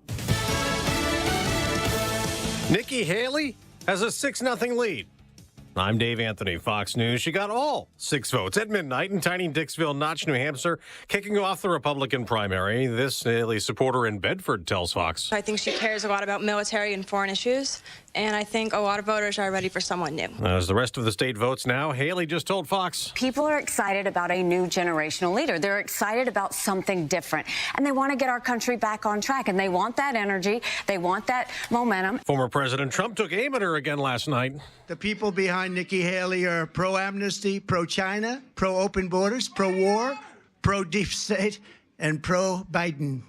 That's not too good. He hopes to knock out his last GOP challenger with a big win like in Iowa. Rallying last night with 3 ex-rivals, Doug Burgum, Vivek Ramaswamy, and Tim Scott, the former president saying, now is the time for the Republican Party to come together. We have to unify. New Hampshire Democrats are also voting, but their primary doesn't count with no delegates and the Biden name not even on the ballot. Skipping this first-in-the-nation primary to comply with the new DNC rules awarding South Carolina's primary next month first-in-the-nation status. But party leaders here are still hoping President Biden prevails through a write-in campaign. Nearly 24 other Democrats are on the ballot, including 2020 challenger Marianne Williamson and Minnesota Congressman Dean Phillips. That's Fox's Jared Halpern in Nashua. 24 Israeli soldiers are dead in Gaza, the biggest casualties of war for Israel in one day. 21 of them in a single incident. It's thought a rocket-propelled grenade hit a tank near 2 buildings the soldiers were in. Those buildings then exploded. Israeli forces are continuing to attack Khan Yunis, where they believe the leaders of Hamas are based. Fox's Jonathan Savage. NATO has agreed to a $1 billion contract to manufacture new artillery rounds for Ukraine to replenish dwindling stocks in the war against Russia as new U.S. military aid to Ukraine remains in limbo in Congress. America's listening to Fox News. 33 degrees at 7:02 on AM 560. The Answer, and good morning. I'm Mike Scott. Plan on slippery roads this morning. Freezing rain expected throughout the region and a winter weather advisory until 9 a.m. College, university type classes also delayed or even canceled in some cases. Other primary and secondary schools are delayed or there's e-learning involved. Again, check your local districts or check your phone for reminds. A man suspected of shooting and killing 8 in suburban Chicago fatally shot himself after a confrontation with law enforcement in Texas. Joliet Police Chief William Evans says Romeo Nance shot 7, found dead in 2 homes yesterday. I've been a policeman 29 years. This is probably the worst crime scene I've ever been associated with. The discovery made after investigators believe he shot and killed another man on Sunday in Will County. The suspect located last night by U.S. Marshals and took his own life with a handgun following a confrontation with Texas law enforcement. Charges still pending after a woman and her 3 adult daughters were killed in a domestic incident in Tinley Park. This is a difficult day and a stark reminder of how quickly domestic violence can escalate. Tinley Park Mayor Michael Glotz, police say Maida Kasim and her daughters were found shot to death Sunday. The unidentified suspect found uninjured inside the home with a gun. A Joliet woman accused of leaving 2 kids alone in an unheated car in extreme cold. Kadesha Clark is charged with endangering the life of a child and aggravated unlawful use of a weapon. A loaded handgun was found under the front seat of the defendant's vehicle. Bulls lost to the Suns 115-113. While the Blackhawks were blanked last night by Vancouver 2-0. As we told you yesterday, the Bears appear to have found their new offensive coordinator, hiring Shane Waldron, and it appears that DePaul has fired men's head basketball coach Tony Stubblefield. The news, a service of In Grace with Pastor Jim Scudder Jr., now heard on Sunday morning at 6:30 on AM 560. A check of traffic and weather on the way next on AM 560. Dennis Prager sees America waking up. These past several months have seen Harvard and higher education face a series of sustained and unprecedented challenges. Because the American people are waking up to the cesspools that our universities are. I've called them moral and intellectual cesspools for decades, and now a lot of Americans agree. The Dennis Prager Show. Weekdays at 11, right before Charlie Kirk at 1 on AM 560. The Answer.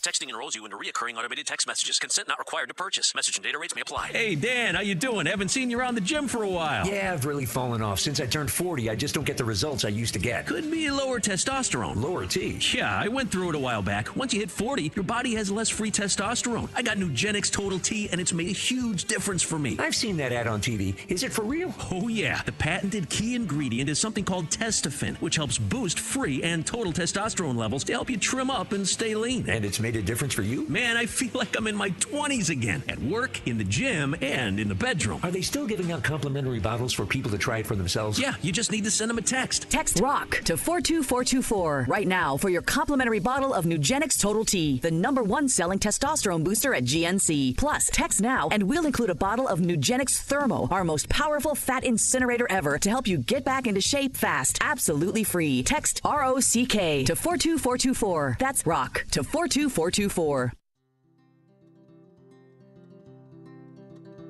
Balance of Nature's fruits and veggies supplements, changing the world one life at a time. Honey, I am like a different woman. I mean, finally one day I kept seeing that commercial and I said, what the heck, what do I got to lose?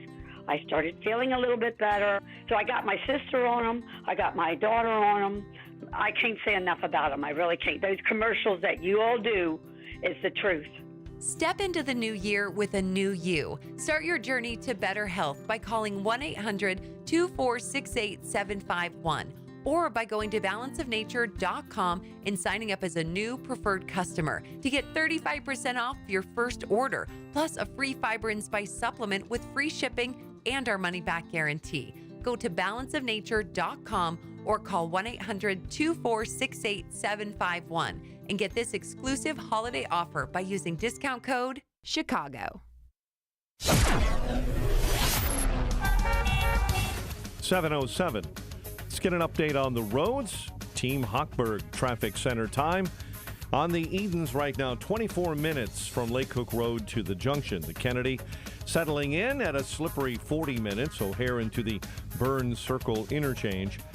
Drivers on the Ike doing okay right now, 55 from 390 into the old post office, while the Stevenson registering an hour right now from 355 into DuSable Lakeshore Drive. Dan Ryan in a full half hour, 95th into the Burn Circle interchange. Rollover accident, 390 and Meacham. That's being tended to by emergency crews. Chicago's Morning Answer with Dan and Amy continues next in the AM 560 Weather Center in our QC Kinetics Weather Center. Here's AM 560's Steve Williams. A winter weather advisory this morning. Rain and some freezing rain and drizzle for today. Roads and sidewalks could be slick this morning. High today 34. Clouds and fog tonight, low 33. Rain mainly early tomorrow and the high 40. I'm Steve Williams on AM 560, The Answer. Freezing drizzle 33 at O'Hare. Freezing rain 34 at Midway. Mixed precipitation 32 in Aurora. 32 along Chicago's lakefront. Your next news update is at 7:30. Chicago's Morning Answer continues next on AM 560, The Answer. Now, from the Signature Bank Studios, this is Chicago's Morning Answer with Dan Proft and Amy Jacobson on AM 560, The Answer.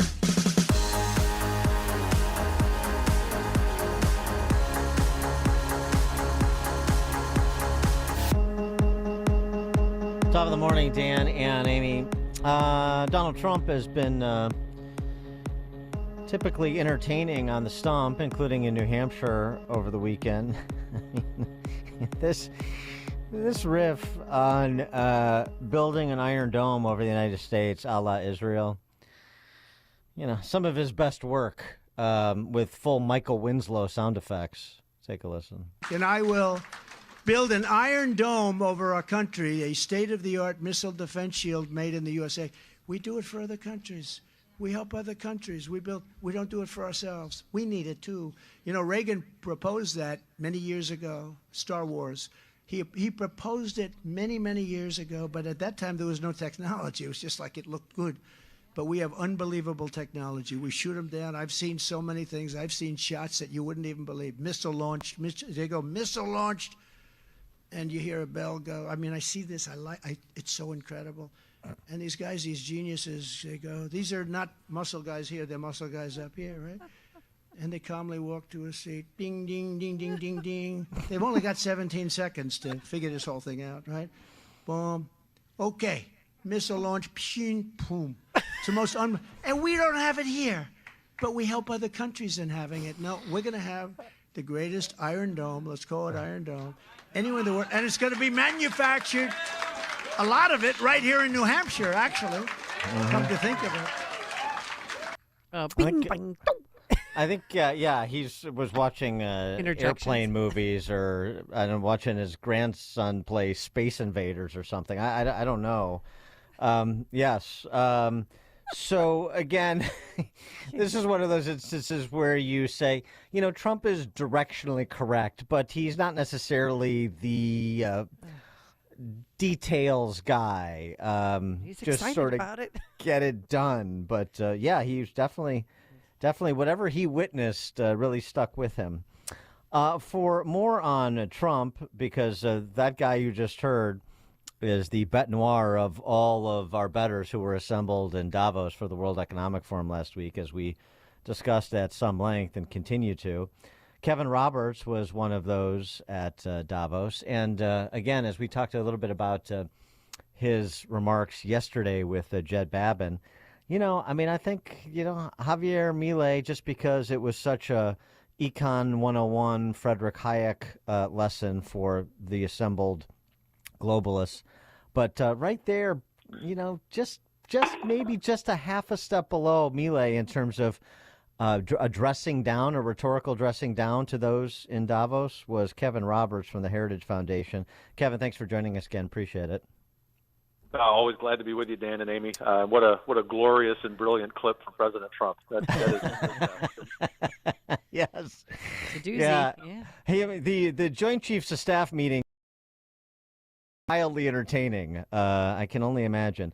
Anyway, you really took it to those in Davos who, parroting what you hear from Biden and company in this country, have great fear of a MAGA dictatorship and see themselves as the great vanguards for small d democracy. And you had something to say about that to them, which was nice. Well, yes, I did have something to say to them. I was a little reluctant to go because I knew I would be outnumbered like 3,000 to 1, or I guess because President Milei was there, 3,000 to 2. Right. But I went on behalf of the average American, right? And they absolutely abhor, the people at Davos, absolutely abhor not just President Trump, but any of us who deign to challenge their desire to continue to concentrate wealth and power. So I had a gret time telling them the truth. I also had a great time watching a few of them just totally melt down in the audience because they can't handle the truth. Yeah, well, and the truth that you gave them was wide-ranging. I mean, it was top-line, but wide-ranging, covered a number of topics, including their, all these great small L liberal, small D Democrats that like to defer the policymaking for the world to Chinese communists. You made mention of that, and of course the other featured topic always in Davos, at least in the last decade, is the climate apocalypse, and you had comments on both of those topics. Right, and you think about Davos, it's hypocrisy layered on top of hypocrisy, and the two examples you just mentioned, Dan, China and their religion, which is climate change, actually go hand in hand as hypocrisies, as you know well. And in particular, what the point that I tried to drive home to them was, how is it that on the one hand you can tell us that climate change is happening and the world's going to end in the next 10 years, which you've been telling us, by the way, for the last 40. So that's one point. But how can you continue to tell us that on the one hand, but then on the other hand, invite the Chinese Communist Party, which initiates the greatest pollution in the world? They're basically not signatories to your revered Bible agreement, the Paris Agreement. And on top of their human rights abuses, you give them a platform at Davos. It tells me that maybe something else is your goal, and that something else that is their goal, Dan, is to take power away from America. Why do they want to do that? Because America is the icon for freedom and self-governance, and that's ultimately what they want to destroy. Well, did you learn anything from your time there? I learned that the World Economic Forum is as bad as you would expect, but that's about it. Really? Yeah. Maybe worse. Did you have time to? Maybe worse. Did you have time to, have a scotch with Klaus Schwab by chance, or no? Was he unavailable? I would have sort of enjoyed that, because I would have enjoyed telling the man eyeball to eyeball what I thought, but I didn't run into him. I didn't spend I didn't spend a whole lot of time at the conference itself, because I didn't want any of that to seep into my DNA. But I did almost literally run into John Kerry as I was exiting on Thursday. Oh. And after Mr. Schwab, Mr. Kerry, of course, is considered like the hero of the World Economic Forum. So maybe another time, but not this time. Yeah, I have to go back to at least the clips. The only speeches I watched in full, or remarks I watched in full, were yours and Milei's, but I saw clips of some of the others, Kerry's daughter. But this woman who founded a group called Stop Ecocide Now, who wants ecocide to be defined as a criminal action. So if you harm the environment, as she defines it, given thinking about the kind of statutory language she would include under the charge of ecocide, then you should be held accountable before a criminal court. I mean, potentially imprisoned. And she specifically mentions, people like farmers and fishermen are some of the worst offenders of ecocide. So you have serious people listening, allegedly serious people, but highly educated, wealthy, powerful. They're, part of the administrative states in all these Western countries, listening to somebody, and probably most of them nodding their heads, talking about locking up farmers and fishermen for ecocide.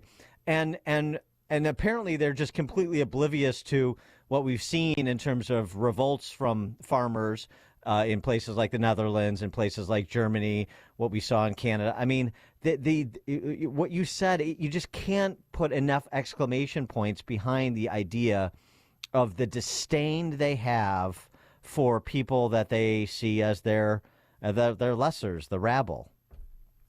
No, it's so true, Dan, and it reminds me of Amy's good question about what did I learn? Well, I learned they actually believe these things.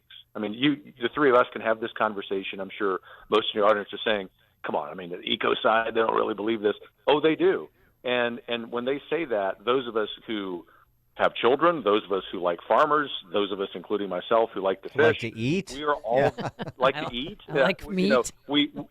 Yeah. By the way, I should just say I celebrated my own abuse of ecocide by having a really big steak in Davos after. Oh, good. Nice. But the real point is they want to end agriculture across the world. That came out of John Kerry's mouth, and obviously that hurts all of us. It particularly right now this year, as we're going into the spring, hurts farmers in places like Germany and the Netherlands and Ireland. And ultimately, to sum up here, that kind of agenda is coming here if the left continues to win elections in this country. That's not alarmism. And so America is, in fact, one of the last best hopes to stand up against Davos. And I guess ultimately I'm glad that I went, not just to read them the riot act, but to see firsthand that they really do believe this nonsense about things such as ecocide.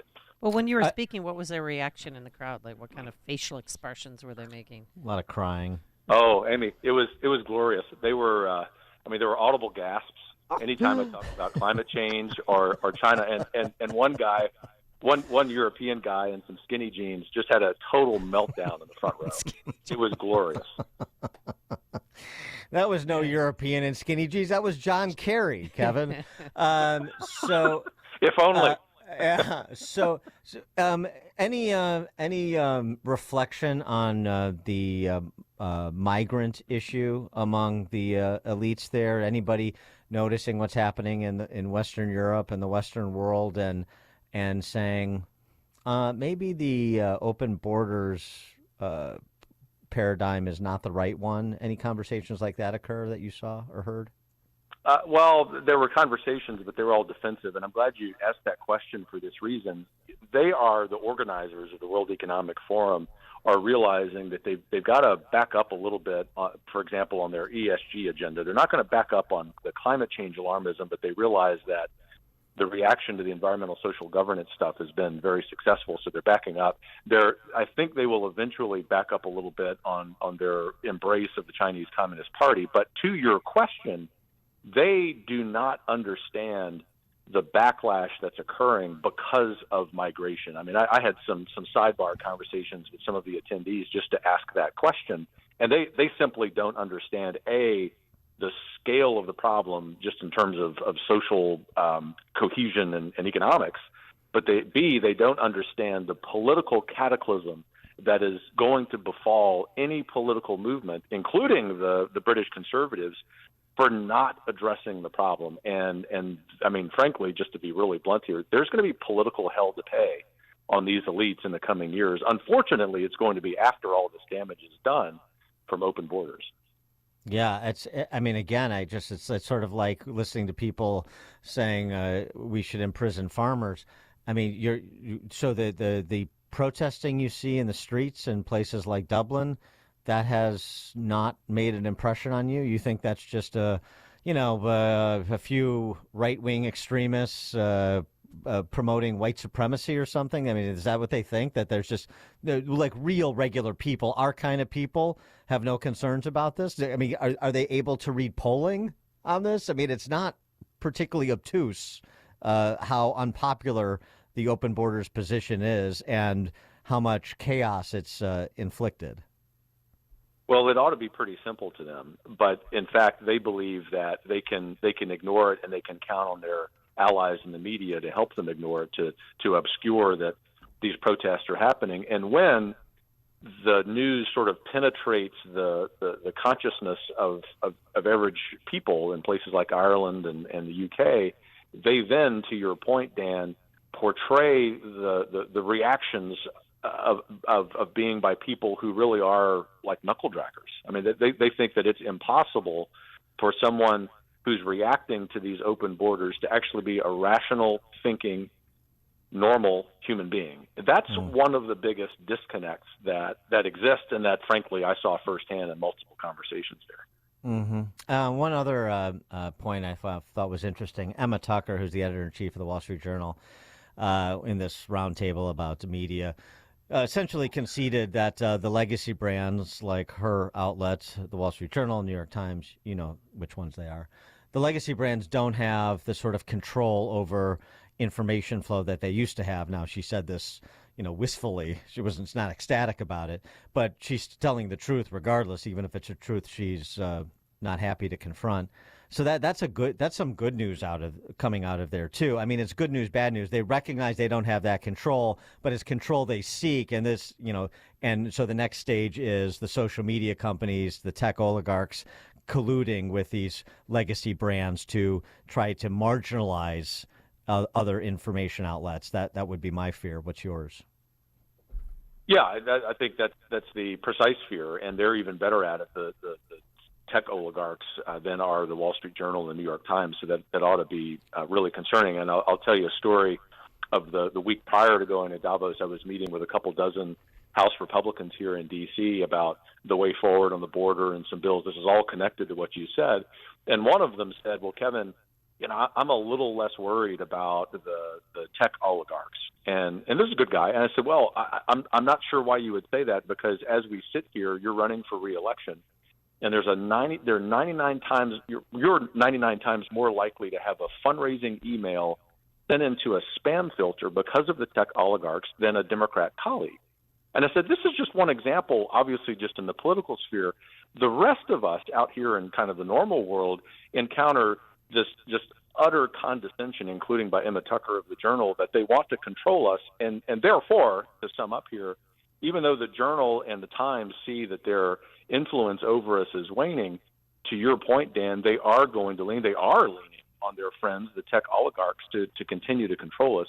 We as people, you think about solution, we have to be a lot more cognizant of what we consume, and that fracturing of where we get our news, while the powers that be lament it, ultimately we celebrate it. Y'all celebrate it with what you do. I celebrate it here at Heritage, and we have to do more of that. It's really important that we consume from outlets that don't hate us. Kevin Roberts, President, Heritage Foundation. Kevin, thank you as always.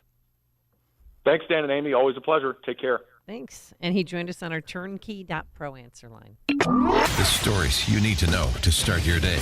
This is Chicago's Morning Answer on AM 560. The Answer. Is your child getting the personalized attention they need to excel in math? Mathnasium has a solution for students of all skill levels. Each child's strengths and weaknesses, creating a customized learning plan. If you have kids in school, you're probably starting to see how they're doing in math. Could it be better? Consider an individual assessment with Mathnasium. They'll pinpoint what your child needs to excel, then give them live, face-to-face instruction, either in-center or online, so they can catch up and get ahead. At Mathnasium, math is taught in a way that makes sense to students, so they understand it, master it, and enjoy it. Over 1 million parents have already trusted Mathnasium to give their children an edge in math. The Mathnasium method gives them the critical thinking skills they need to thrive, with the option to attend face-to-face online sessions or come to one of our 1,000 neighborhood learning centers. Mathnasium is changing lives through math. Learn more at mathnasium.com. That's mathnasium.com. All right. 45 years ago, Roy Spencer founded Permaseal Basement Systems, working out of his apartment in his F-150 pickup truck. Today, Permaseal has helped over 500,000 people in the greater Chicagoland area to make their homes healthier and more valuable. In the next few days, folks, it is going to rain, temperatures in the 40s. That means all that snow out there is going to melt, and the rain's going to keep coming down. I don't know if it could soak into the ground, but check your basements, check your sump pump and your backup sump pumps. And if you have any problems, call Permaseal immediately. 800-421-SEAL. 800-421-7325. There's crews standing by, and they really stand behind their work. And that's why they have an A-plus rating with the BBB. Best in the business, Permaseal. 800-421-SEAL or visit permaseal.net. The IRS finally caught up with Louie. I hadn't paid my taxes in 8 years. I owe the IRS a lot of money. Louie was in deep trouble. We're going to take your house, put a lien on your bank account, garnish your pay. They don't care. They're going to take your paycheck. Louie found out about Optima Tax Relief, the leading tax resolution firm. A-plus rated by the Better Business Bureau, they've resolved over $1 billion for their clients. Optima Tax, they help me. They calm me down. They make me feel comfortable, and I trust them. Louie has a lot to be thankful for. I don't owe the IRS anymore, and I'm able to live a comfortable life, a lot better life. It was because of Optima Tax. For tax help you can trust, call Optima now for a free consultation. Take it from Louie. If you owe the IRS, don't go it alone.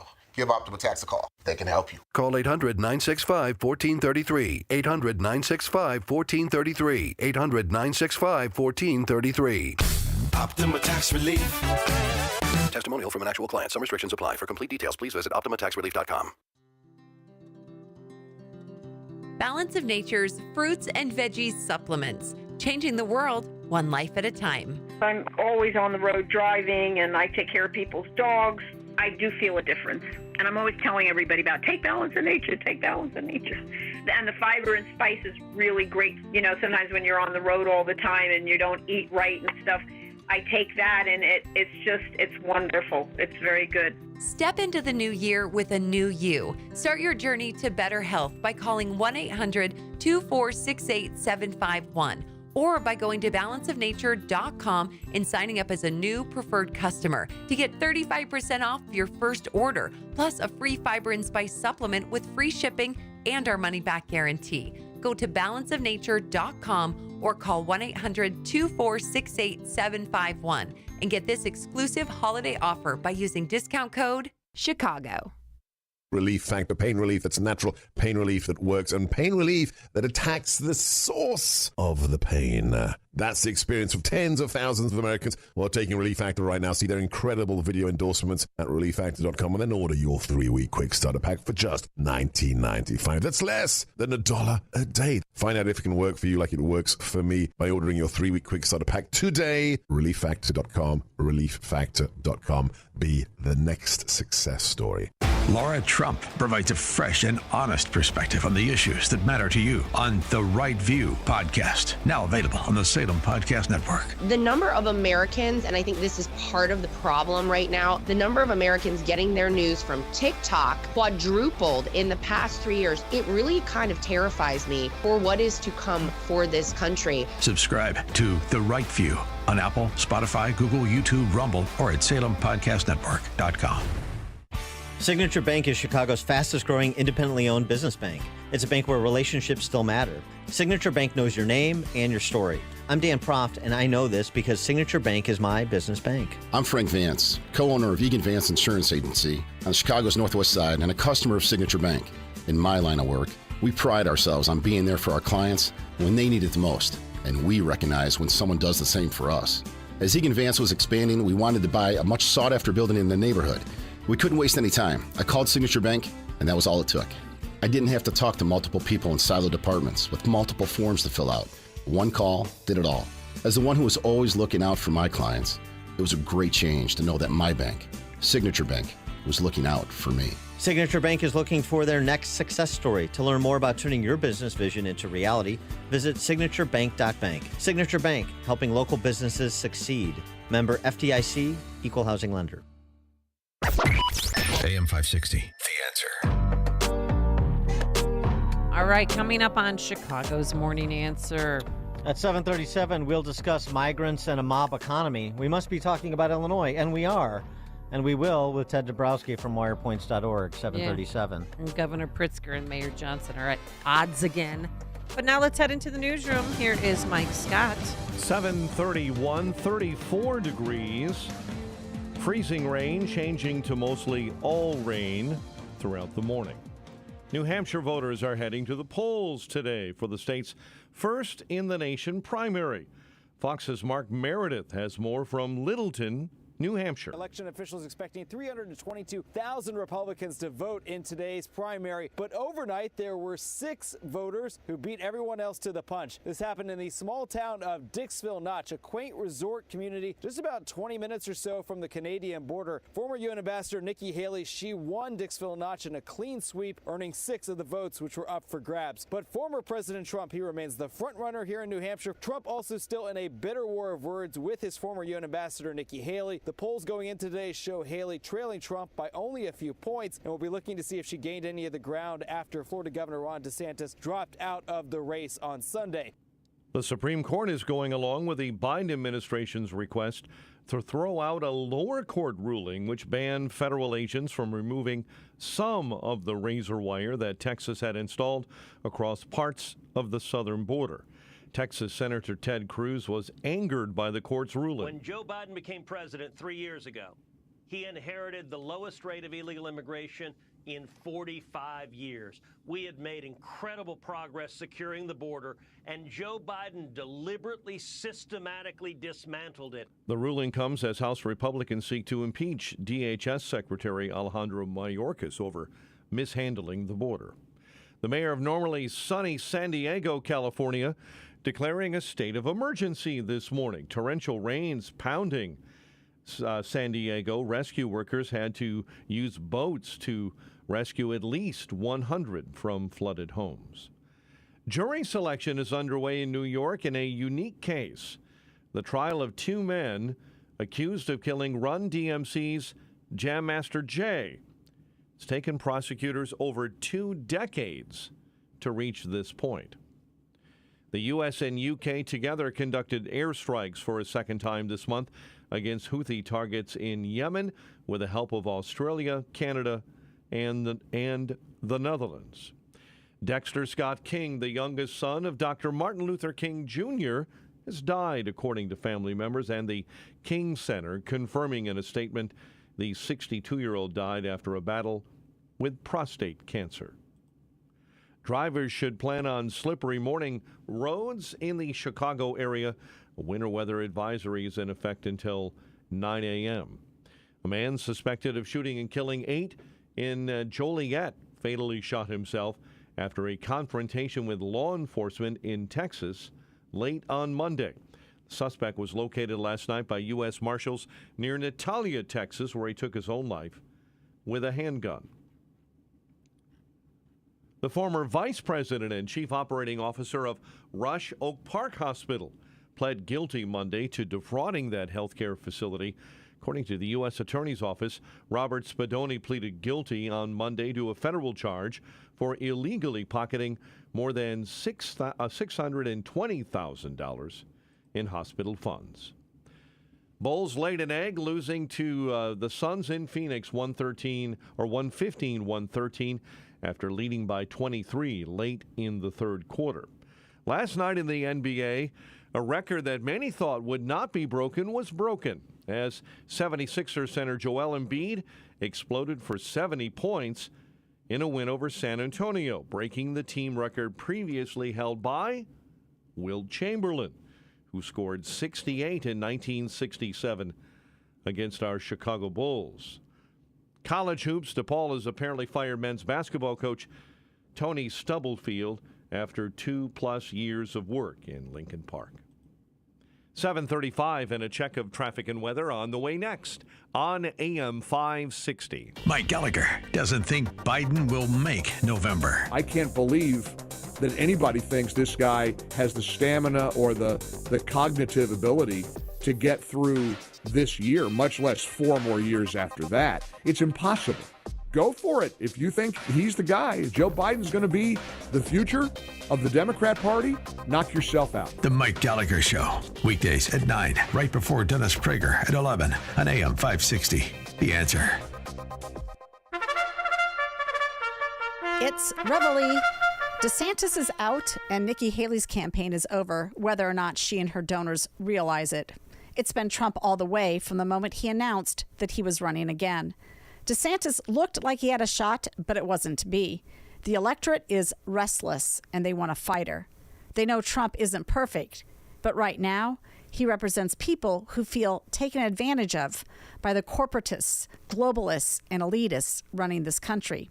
Elections are about stitching together various constituencies to build a winning coalition, which is exactly what Trump is doing, and he has plenty to choose from. Traditional Catholics, school parents, the people of East Palestine, folks who are tired of being forced into diversity conversations at work and diversity buckets for hiring and admission, blacks in inner cities who see migrants getting better care than they do, and young workers who can't afford to leave home. It's a perfect storm. Forces are converging to wreak havoc on those steering the ship right now. The silent majority rejects everything Biden and his party stands for. In bowing out, DeSantis invoked Ronald Reagan's memorable speech from 60 years ago, A Time for Choosing. Reagan summed up the choice then by saying, "This is the issue of this election, whether we believe in our capacity for self-government or whether we abandon the American Revolution and confess that a little intellectual elite in a far distant capital can plan our lives for us better than we can plan them for ourselves." It would be 16 more years before Reagan won election. Our nation can't wait that long. As Newt Gingrich noted, the choice is between civilization and collapse. Your choice is whether or not to get involved. I'm Jeannie Ives. Listen to my radio show on Sunday from 7 to 9 p.m. and sign up for my newsletter at breakthrough-ideas.com. It's a new year, and that means New Year's resolutions. Hi, Amy Jacobson here, and if one of your New Year's resolutions was to do more to help others, then we want to let you know that you still have the opportunity to make a difference in the lives of children in Latin America and the Caribbean through Food for the Poor. Your donation of just $80 provides food for an entire year for 2 children. That's life-changing. Just because the Christmas season is over, that doesn't mean that the need has gone away. Food for the Poor is a faith-based organization that works with partners on the ground to make sure these children are fed. You know, we talk a lot about the root causes of our immigration crisis, and one of those causes is the situation in many of these countries. This is your chance to help take care of others. To make a donation of any amount, just visit 560theanswer.com/foodforthepoor. That's 560theanswer.com/foodforthepoor. Thanks again for your generosity. Need to hire quality candidates fast? You need Indeed. Our video interview tool makes it easy and effortless to meet with candidates. Visit Indeed.com/credit. 7:39. Time to call Permaseal, 800-421-SEAL. Let's check the roads in the Team Hochberg Traffic Center. Eden's skating along at 32 Lake Cook Road to the junction, while the Kennedy is at 1 hour O'Hare into the Burns Circle interchange. It's an hour 8 on your inbound Ike ride from 390 into the old post office. Dan Ryan right now 36 95th into the Burns Circle interchange. Tri-State's earlier stall removed now northbound between Westlake Avenue and Dundee, and an accident on 390, the toll road and Meacham is being cleared out of your way. Chicago's Morning Answer with Dan and Amy continues next. AM 560 Weather Center forecast in our QC Kinetics Weather Center. Rain and freezing rain this morning, turning to drizzle by the afternoon, high 34. Cloudy with areas of fog overnight, low 33. 34 in freezing rain, officially at O'Hare. Your next news is at 8. Chicago's Morning Answer continues next on AM 560 The Answer. Now, from the Signature Bank Studios, this is Chicago's Morning Answer with Dan Proft and Amy Jacobson. Insert Democrat socialist here. Runs the Democratic House for 30 plus years running. He's promising this and he's stealing that. Where can you get that kind of money? He's using your house like his own piggy bank. You ought to know by now.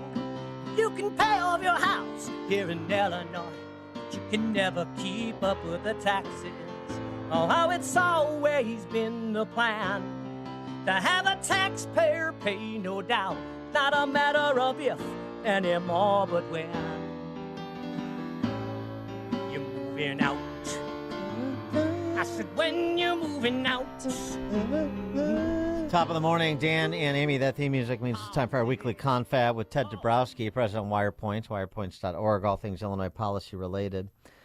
Back in December, we brought you this story that was penned by reporters for Block Club Chicago, looking at some of the politically connected developers, real estate developers. Is there any other kind than the politically connected? Not if you want to do business in the city. That the politically connected real estate developers that were the property owners of buildings being used by the city to house migrants. Phil Denny, owner of Peppercorn Capital, the self-proclaimed king of the West Loop. And that's how he refers to himself. Self-proclaimed, thus. Does he wear a crown around? I don't know. He should. A.G. Hollis, investor, MAB Capital Management.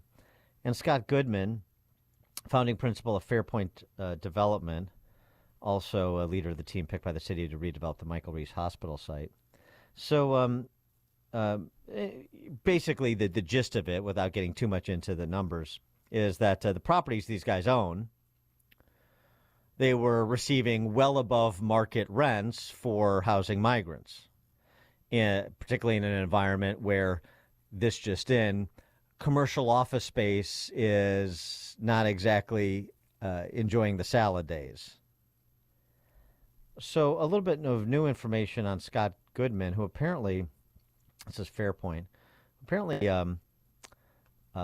also is the owner of the warehouse at 2341 South Halsted, where that 5-year-old kid died.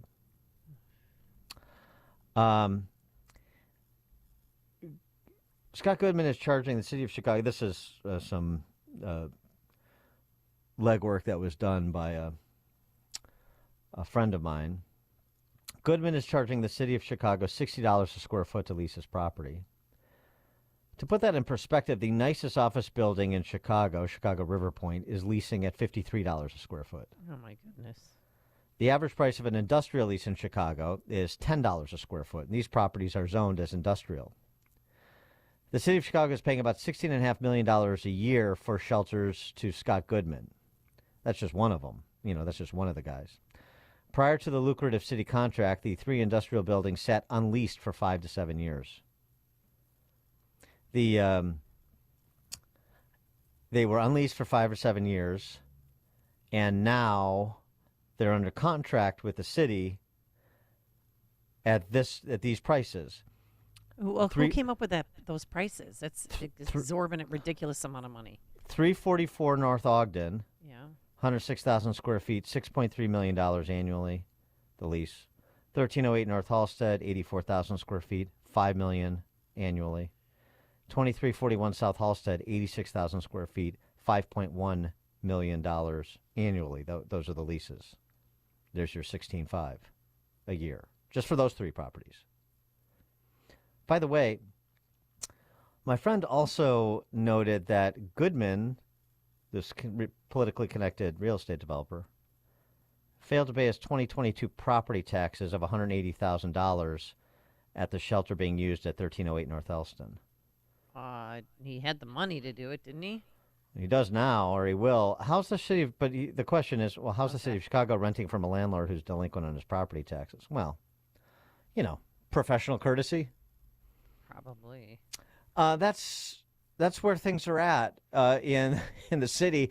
Now maybe you understand the source of some of BLM Brandon's panic attacks, if those reports are true, when this information gets more widely distributed, and with a recalcitrant Governor Jellyboy who is not helping him facilitate migrants out of the city into the suburbs, which I understand is what he really wants to see happen. Right. And yesterday, Mayor Johnson told older people that there will be no more new migrant shelters set up in Chicago. And Governor Pritzker, that was news to him. I'm deeply concerned. We do not have enough shelter as it is in the city of Chicago. The city has not told the state where they would like us to put our resources to build new shelters or help them build new shelters. So we can't help if they don't identify those locations. And we need to make sure that we're not ending shelter capacity, as the city is now planning to do, at the end of winter.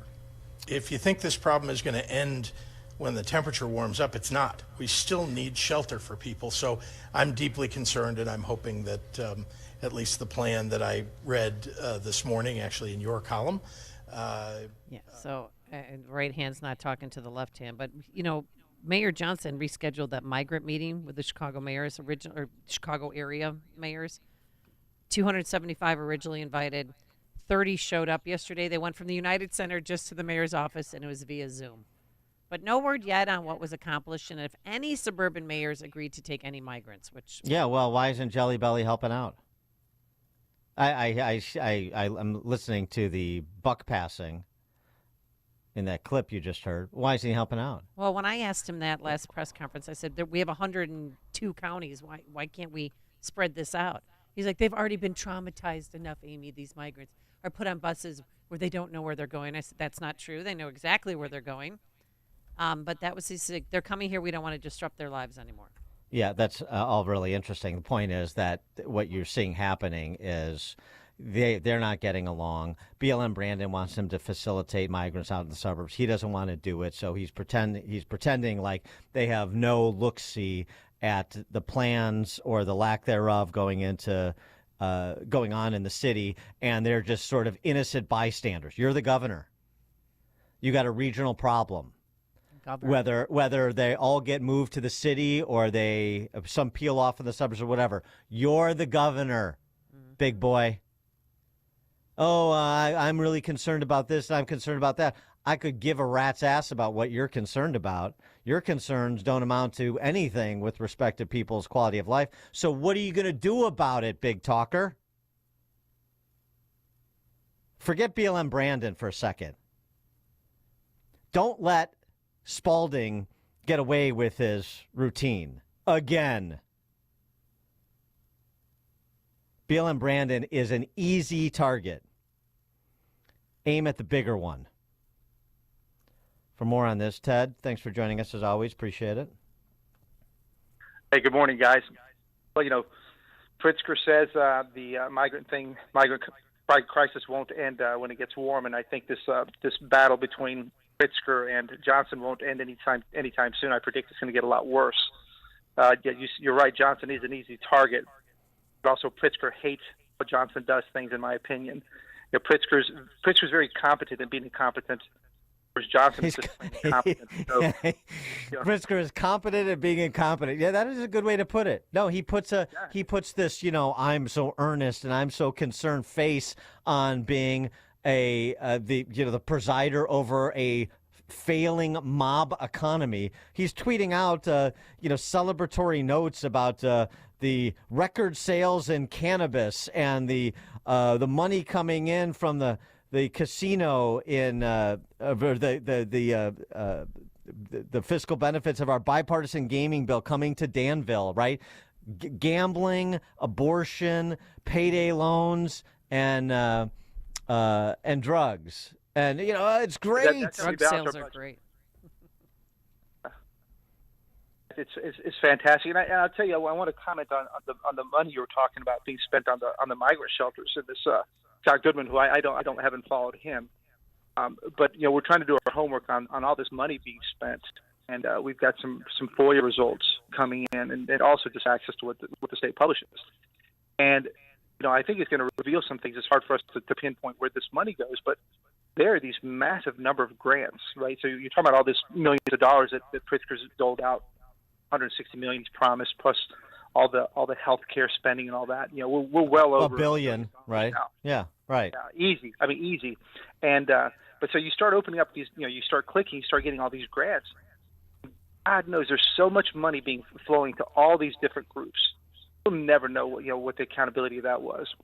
And you got to know, just like in this case of these $60 per square foot rents, you got to know that this money is just flowing everywhere and buying off all kinds of people or enriching a lot of people. But unfortunately, this kind of government, we don't know. In this mob economy, as you called it, we have no idea how this money is being spent.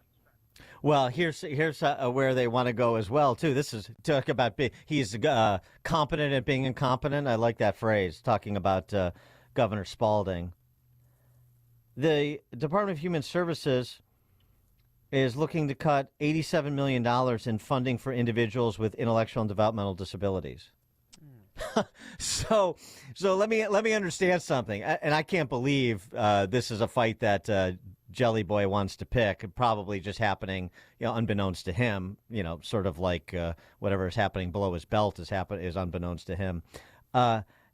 $87 million cut to funding for social service providers who serve the people with intellectual and developmental disabilities, against the backdrop of what you just said.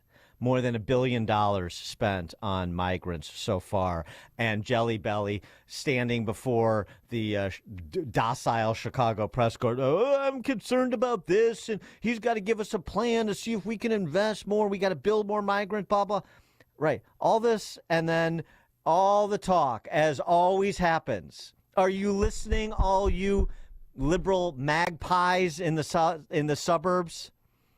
Good grief. They're looking to $87 million. I mean, that $87 million in the state budget is chump change. But just the fact, this is how indifferent they are, truly, to the truly vulnerable, while they're playing their politics with everybody else's money, trying to backfill the population of Illinois so we don't lose another congressional seat or two next census. Yeah, and then of course, Johnson wants to raise taxes for, quote, homelessness. Again, another $100 million purportedly. It's another tax hike, and he wants to do it on the real estate, which we talked about, the doom loop that it's in. So again, that's the craziness too, right? So we take tons of money, spend it on migrants that aren't citizens, and then we turn around and raise taxes and hurt the very city we're pretending that we're trying to help. And it's a cluster. The people who voted for this guy and vote for all those legislators down there, I mean, they cannot be held in low enough repute. They cannot be deserving of too much scorn. It is so noxious. The billions and the moral preening, and you're going to lecture me, and you're turn around and you're going to try and take some relatively modest amount of money, but not modest to those social service providers, away from service providers who make a little bit above minimum wage. Most of the frontline workers, I know, I've got some experience in this sector, and are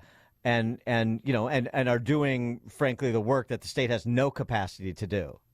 Not to mention the promises that were made every freaking cycle by these same politicians. These people are so despicable, it is difficult to put into words. And the people who support them, and I hope this is, radiating out, I hope it motivates some people to communicate this, are as slimy and disgusting and barbaric as the politicians they support. It could not be more stark. If it wasn't stark enough before, I don't know what else brings it home than the billions being spent on people in this country illegally, some of whom are doing the residents of Illinois harm, and you're cutting $87 million from families who have a family member with an intellectual developmental disability. I mean, that is Illinois in a nutshell. I think the chaos is just starting, Dan. We're going to have to, in theory, kick out these migrant shelters. That's going to create a lot of chaos as well, right? Because, in February 1st, it's going to be warmer.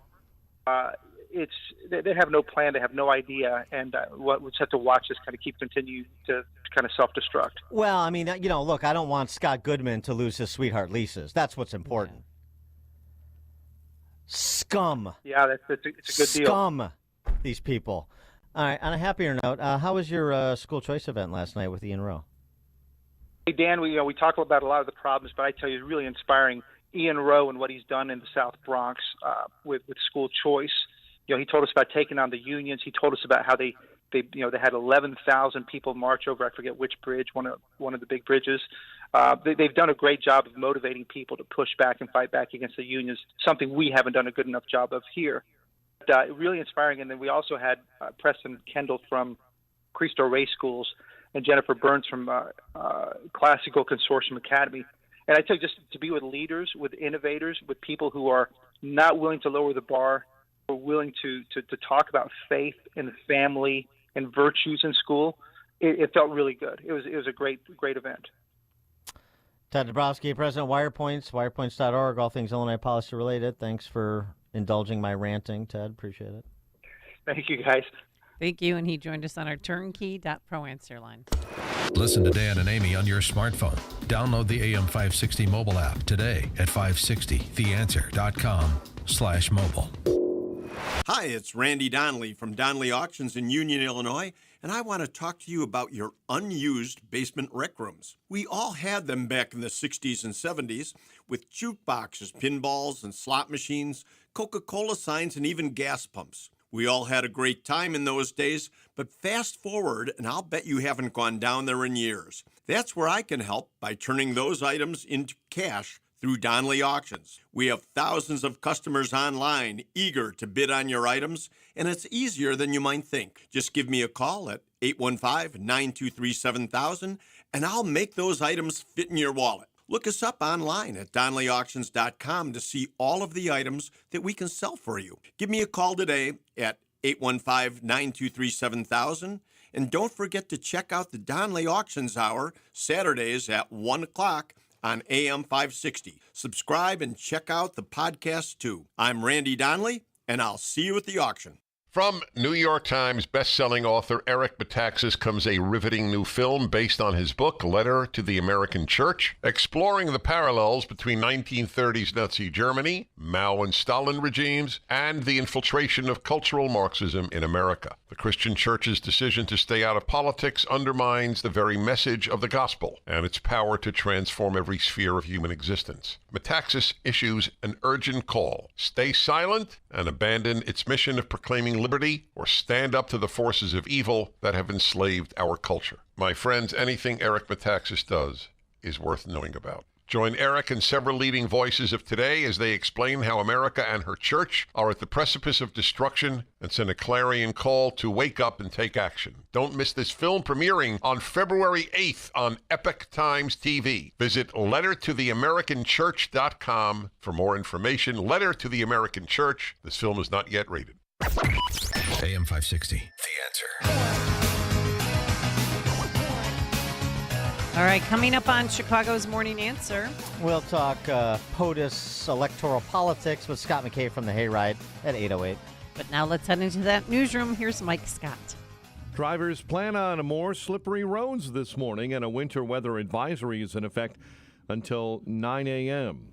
A man suspected of shooting and killing 8 near Joliet fatally shot himself after a confrontation with Texas law enforcement last night. And charges are still pending after a woman and her 3 adult daughters were killed in Tinley Park. WIND Chicago News Time, 8 o'clock. It's the first Republican primary of 2024. I'm Dave Anthony, Fox News. This is a very, very important vote. Former President Trump telling supporters in New Hampshire, we want crooked Joe Biden, the worst president in the history of our country. We got to get him out. He rallied with 3 former GOP challengers now backing him, Doug Burgum, Vivek Ramaswamy, and Tim Scott. And I think one person will be gone probably tomorrow. And the other one will be gone in November. But Nikki Haley just told Fox, in his dreams, I'm not going anywhere. Haley thinks she'll do well in New Hampshire, where independents can vote in the GOP primary. And I know the political elites are saying we all need to coalesce around him. This is not a coronation. This is a democracy. There is also a Democratic primary in New Hampshire today, but the party is ignoring it, awarding no delegates. President Biden's not even on the ballot, with Democrats counting South Carolina's primary next month first. But Congressman Dean Phillips is on today's ballot and tells Fox, competition makes this country better. That's what makes us different in politics, in our economy. We will provide special coverage of the primary results starting at 6:06 p.m. Eastern tonight at foxnewsradio.com. The U.S. has gone on the attack in Somalia with what the military calls a self-defense airstrike against the al-Shabaab terror group, killing 3 militants. Also, as Fox's Gernal Scott reports, American and British forces attacked Iran-backed Houthi militants for the 8th time in 10 days. The joint airstrikes targeted sites with missile launching capabilities in Yemen Monday, designed to stop the Houthis' drone assaults on commercial vessels in the months since the start of the Israel-Hamas war. Now, today in Gaza, Israel suffered its biggest casualties of war in one day. 24 soldiers killed, most of them when they were hit by a grenade that caused an explosion, collapsing buildings. The Oscar nominations were just announced. Oppenheimer leads the way. It is up for 13 Academy Awards, including Best Picture. America's listening to Fox News. 34 degrees at 8:02 on AM 560. The Answer. Good morning. I'm Mike Scott. Plan on more freezing rain and slippery conditions, especially on the side streets, overpasses, and on and off ramps this morning as a winter weather advisory is in effect until 9 a.m. with the freezing rain. A man suspected of shooting and killing 8 near Joliet fatally shot himself after a confrontation with both federal and Texas law enforcement late on Monday. Joliet Police Chief William Evans says Romeo Nance shot 7 near Joliet, found in 2 homes yesterday. I've been a policeman 29 years. This is probably the worst crime scene I've ever been associated with. The discovery was made after investigators believe he shot and killed another man Sunday in Will County. The suspect was located last night near Natalia, Texas. Charges pending after a woman and her 3 adult daughters were killed in a domestic incident in Tinley Park. Police say Maida Kasim and her daughters were found shot to death Sunday. Itala Shalaba is with the Arab Family Services Network. This is about family violence and the power of one person over other family members. The unidentified suspect was found uninjured inside the home with a gun. 2 firefighters were reportedly injured while responding to a house fire in Evanston Monday. The 2 firefighters involved were briefly trapped, but only suffered minor injuries. The homeowner's family was able to get out safely.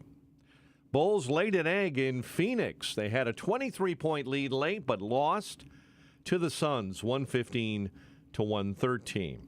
Blackhawks blanked in Vancouver 2-0, and DePaul has apparently fired men's head basketball coach Tony Stubblefield. 8:03, time for the AM 560 Business Beat, a service of Signature Bank. Visit signaturebank.bank for all your commercial banking needs. Now the latest from the Fox Business Network. I'm Elizabeth MacDonald, and this is the Fox Business Report.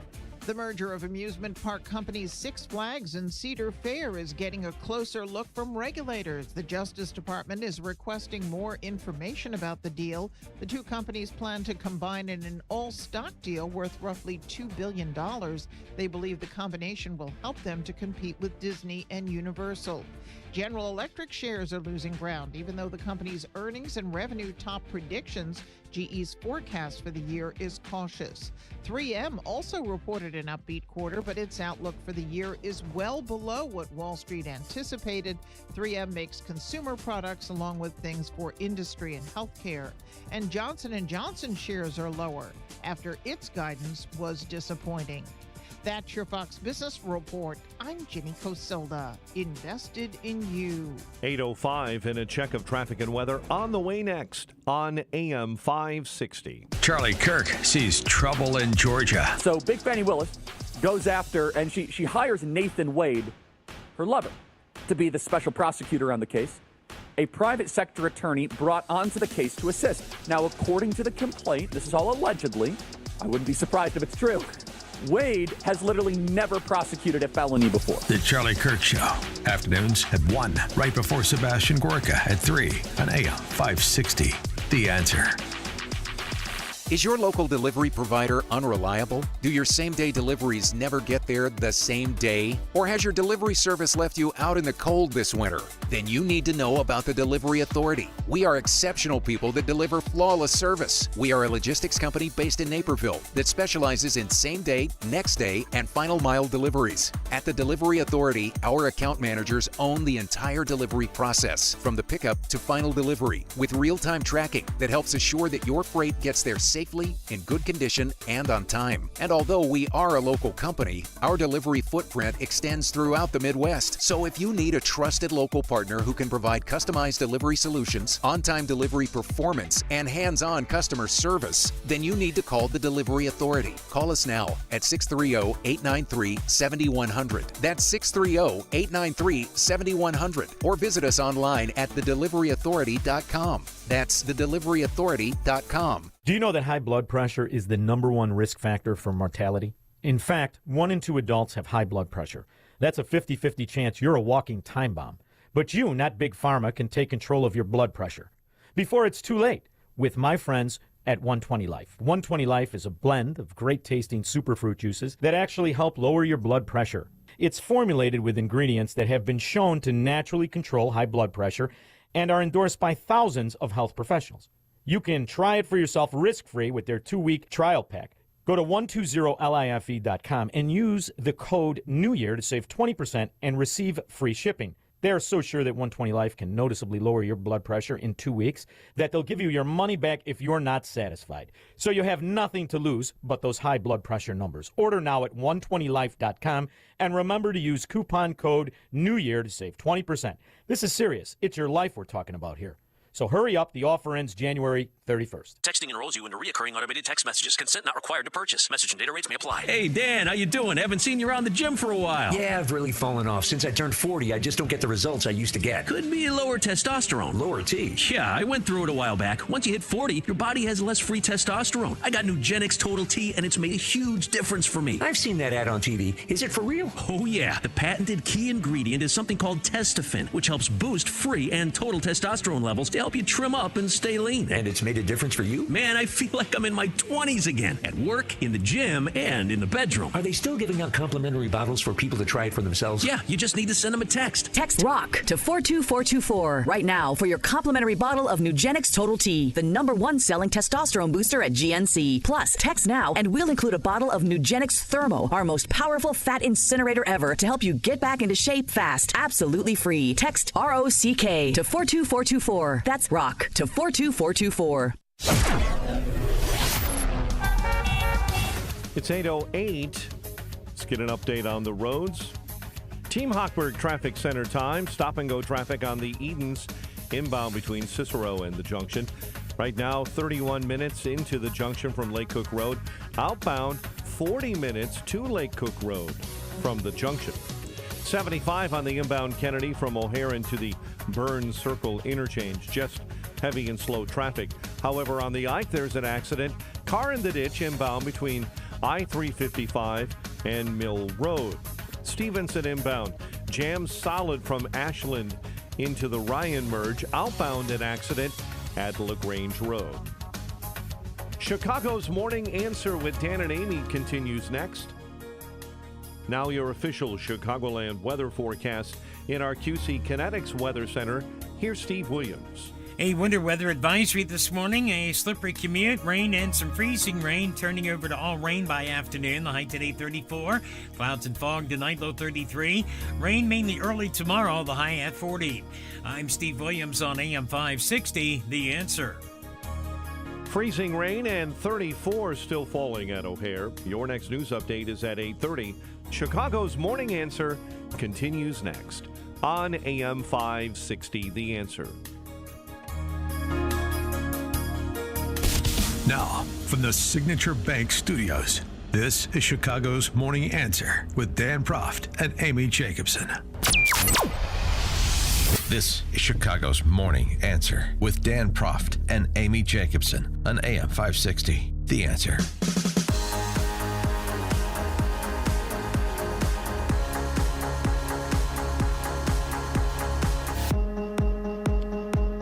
Top of the morning, Dan and Amy.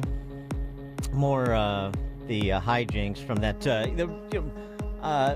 important investigative body. It was bipartisan, don't you know? I'm talking about the J6 Star Chamber, lorded over by Benny Thompson and facilitated with Republican Quislings Adam Kinzinger and Liz Cheney. Digital forensics team employed by the House Administration Subcommittee on Oversight discovered a data deletion that occurred on January 1st of 2023. Oh, interesting. Data deletion in terms of the information called together by the J6 committee that was to be turned over to the new leadership in the House. They're trying to recover 117 encrypted files that the House Select J6 committee deleted before Republicans took the majority last year. Morgan Griffith, Republican from Virginia, saying the reports are accurate. Unfortunately, we cannot determine what was in the deleted files. They're attempting to do that at present. No, you know, the purveyors of transparency, these patriotic fact finders, we're told, and we were witness to in prime time, you might recall, during that Torquemada-like performance of that committee. Yes, they set aside The Bachelor for this one night on a Thursday, yes. Why is this important? It's important, well, it's important on a number of levels, just in terms of the scams your government runs on you. That's number one. But why is it important in this time, even though that has since been passed? Because that's the entire campaign of the Democrat Party, Democrat Socialists. That was the Biden speech at Valley Forge. That was the Biden speech in Charleston. Then his surrogates were dispatched to go on the talk shows to repeat what he read at Valley Forge and Charleston. It's the whole thing. Save our democracy versus MAGA dictatorship.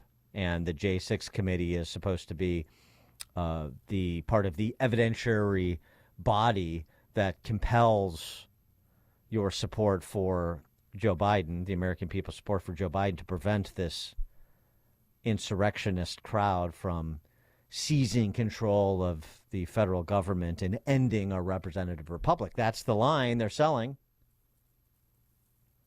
For more on all this, we're pleased to be joined by Scott McKay.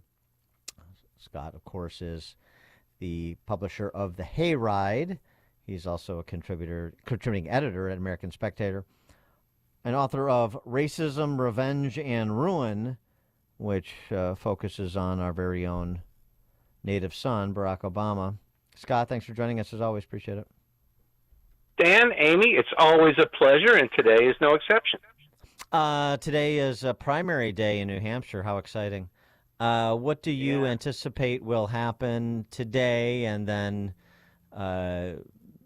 tomorrow in terms of whether or not this Republican primary campaign continues in a significant way or not?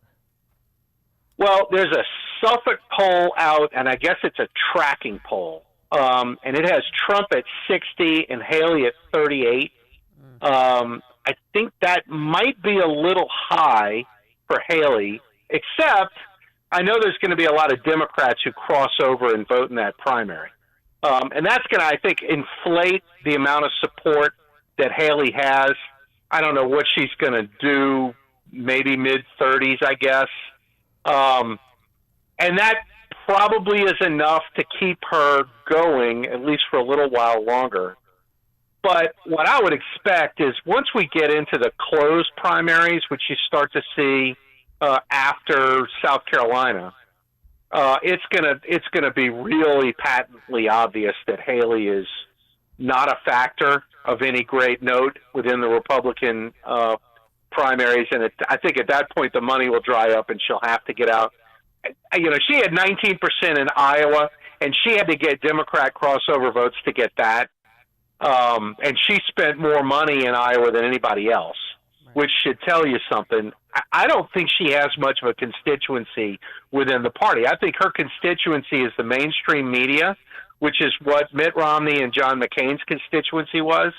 The difference is you actually have somebody who represents the rest of the party, which is 2/3, 3/4, 4/5 of Republican voters.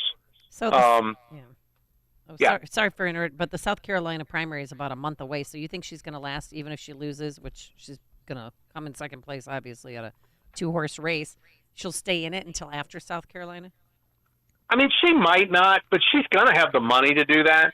So it wouldn't surprise me if she stuck around. And what you can really look for is a whole bunch of brand new, quote unquote, damaging revelations about Trump to kick in after New Hampshire, where they just kind of pour the kitchen sink out and see if that'll shake Republican voters off Trump, which it won't, because at this point, you know, I think that for the most part, the Republican electorate has an emotional bond with Trump by now. And like, they're just not listening. And they probably shouldn't, because the people that are going to make negative accusations against Trump burned through their credibility a long time ago, especially with Republican voters. And so, like, I just think this thing is baked into the cake. And the question is, will the donor class and the GOP establishment respect and accept the fact that the party's electorate has moved on from them? Some moved on from some of them. But the other thing that's happening concurrent, though, is, and you've seen it in New Hampshire especially, is you just have like a parade of Republican office holders trekking up to New Hampshire to stand with Trump on the dais. I mean, including some candidates who have now gotten out of the race, like Ramaswamy and Scott. And but it's like this becomes a snowball rolling downhill, where you have Republican Party regulars, those with titles, trekking up, like I said, to New Hampshire and or otherwise announcing their endorsements of Trump. I mean, it's so that this whole thing seems, the idea that this race would continue in any meaningful way after today just seems difficult to conjure. Well, I don't disagree with you on that, and yet I'm looking at Washington, and you have Republican senators trying to do an comprehensive immigration deal with Democrats. And it's like, how out of touch could you possibly get? That's literally the only way that the Republicans can lose in 2024, and they're actively attempting to do it. And so you can call that treason or sabotage or whatever you want to call it, but like, these guys do what they do, and they're a little bit like Obama Democrats in that they don't give up. You know, they're different from Obama Democrats in that Obama Democrats find a way to win a lot, whereas Bush establishment Republicans find a way to lose constantly, and yet I can't even say keep fighting, they keep existing. Well, what about Mike Johnson, since he hails from your general vicinity? Right. I mean, it's one thing to dismiss what Langford and those quislings and Republicans in the Senate are doing. But Mike Johnson, we understand the narrow majority he has, and we understand he's got some big spenders in that caucus, and he's got some weak knees in that caucus. But is he aggressive enough on this issue in saying, essentially, we're not doing anything until you do HR 2 or at least give us Remain in Mexico? Everything is shut down until that happens. Yeah. That's what where the party is, and that's not where he is. Well, he is in probably the classic no-win situation because he cannot get to 218 votes with aggressive enforcement. They passed HR 2, which would constitute aggressive enforcement, and the Senate won't take it up. So he's in this kind of shutdown politics scenario, which never benefits or favors the Republicans. Yeah, for the simple reason that he can't get his group to stand together. And so, I don't know where his room to move comes from now. He's had to do a CR because he's trying to get the budget to regular order, and he can't do that with the 2024 budget. He has to start it with the 25 budget because that's what he was left with by McCarthy. And he keeps losing political capital with every CR he does, but he doesn't have another option.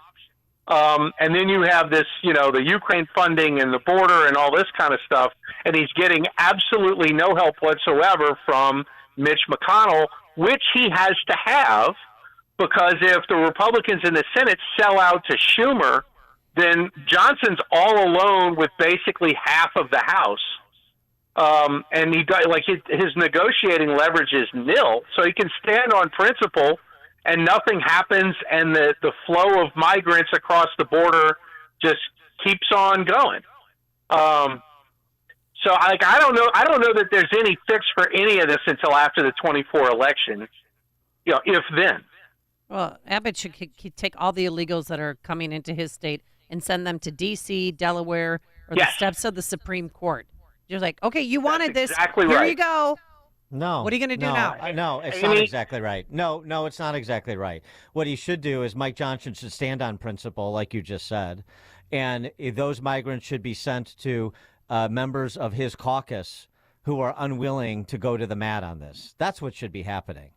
You could do that. That's where it belongs.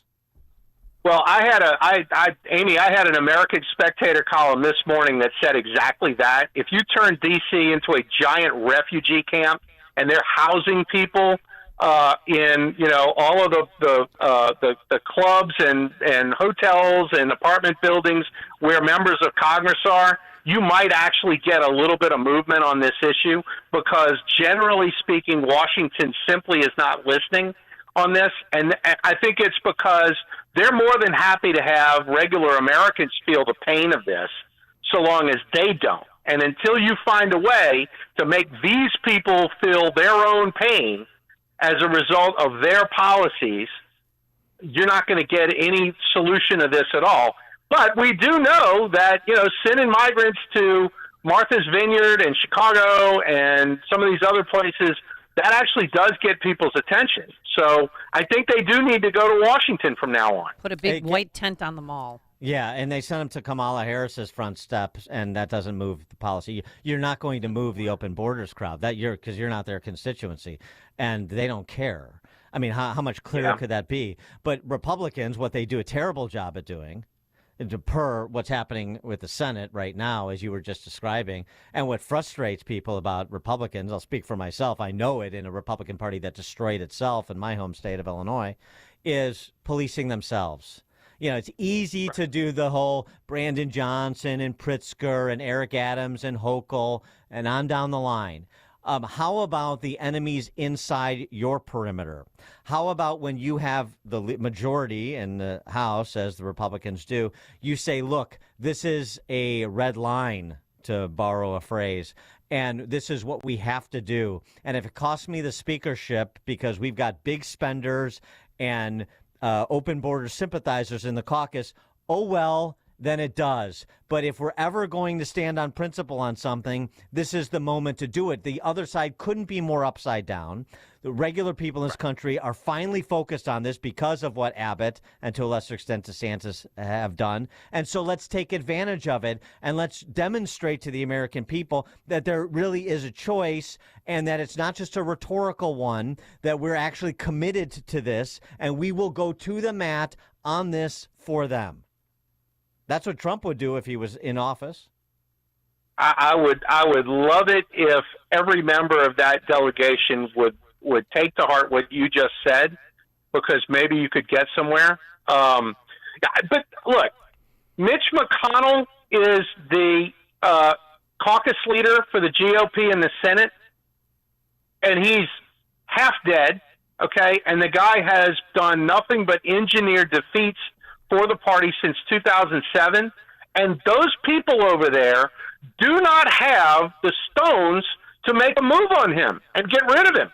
I understand. And until you have that, everything that we're talking about here is, I don't want to say performative, but it's you're talking about how good you are, but you can't make policy unless McConnell is pushed out and somebody with a little bit more of a affinity for the GOP's position takes over in his place. And that's the problem right now is the Senate, I think. Well, I agree that's the problem in the Senate. But, yeah, I mean, look, if 80% of popular support for your position is not enough leverage to wage war, right. then I don't know what is, you know? I know. Right now, I don't know that there's a solution to this problem when you have these entrenched I wouldn't even say out of touch. It's not that a guy like a McConnell is out of touch.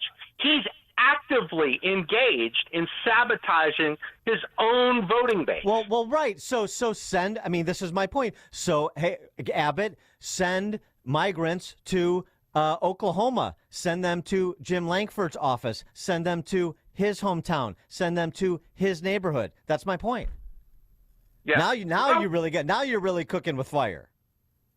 One busload of migrants that shows up in on the street in front of Mitch McConnell's office in I don't know where his Lexington main or wherever office is. Lexington. Yeah.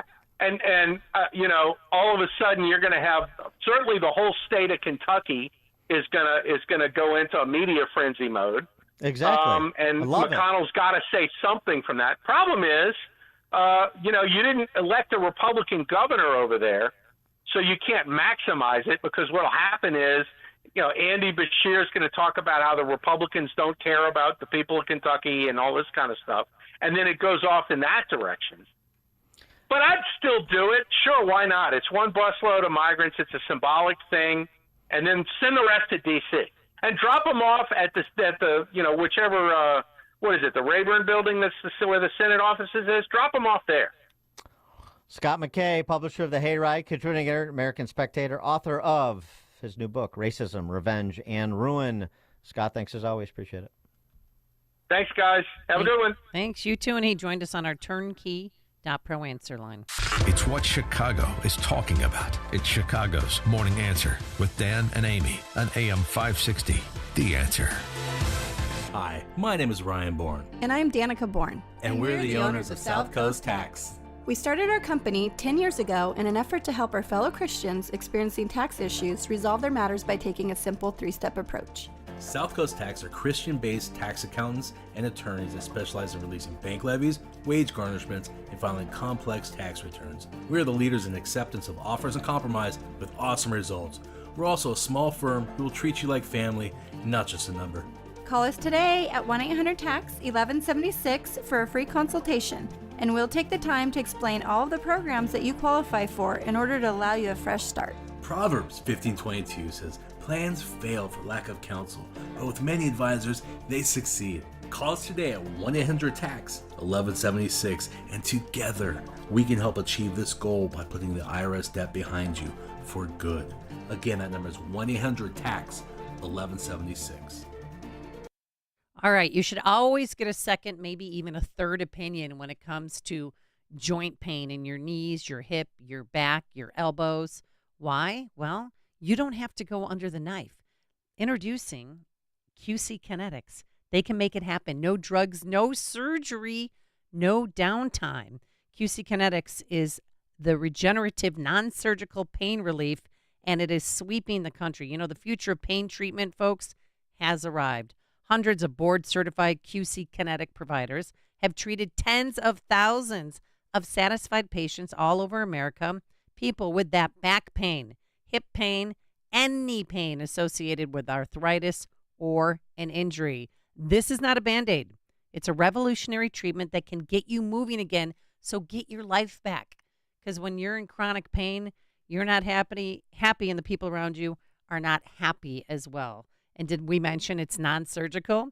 So here's what you do. Get an appointment on the schedule today. Call QC Kinetics at 312-809-5955.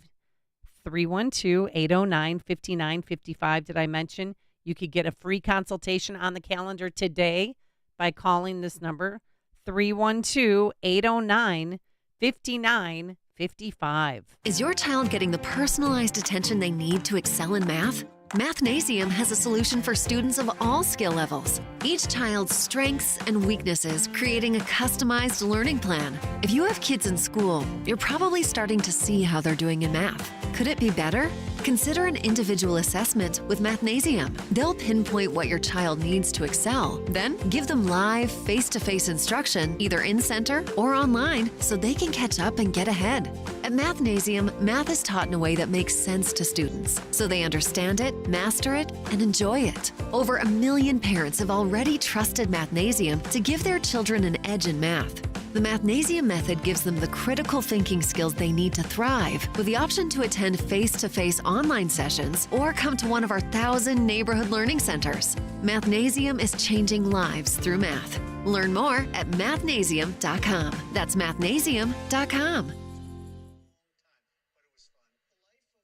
The IRS is the most powerful collection agency on earth, and if you owe back taxes, the news isn't good. The IRS is raising the interest rate it charges on unpaid taxes, and further rate hikes are expected. Most people don't know it, but the IRS adds interest charges to your tax debts daily. So if you owe the IRS today, you'll owe even more tomorrow. And it doesn't stop until you get right with the IRS. The good news is getting right can start with one phone call to Optima Tax Relief, America's #1 tax relief firm. Optima's tax professionals specialize in the Fresh Start Initiative, a powerful IRS program that can save you thousands if you qualify. In fact, the experts at Optima have resolved over $1 billion in tax debt for their clients. Call now for a free consultation. Call 800-965-1433. 800-965-1433. 800-965-1433.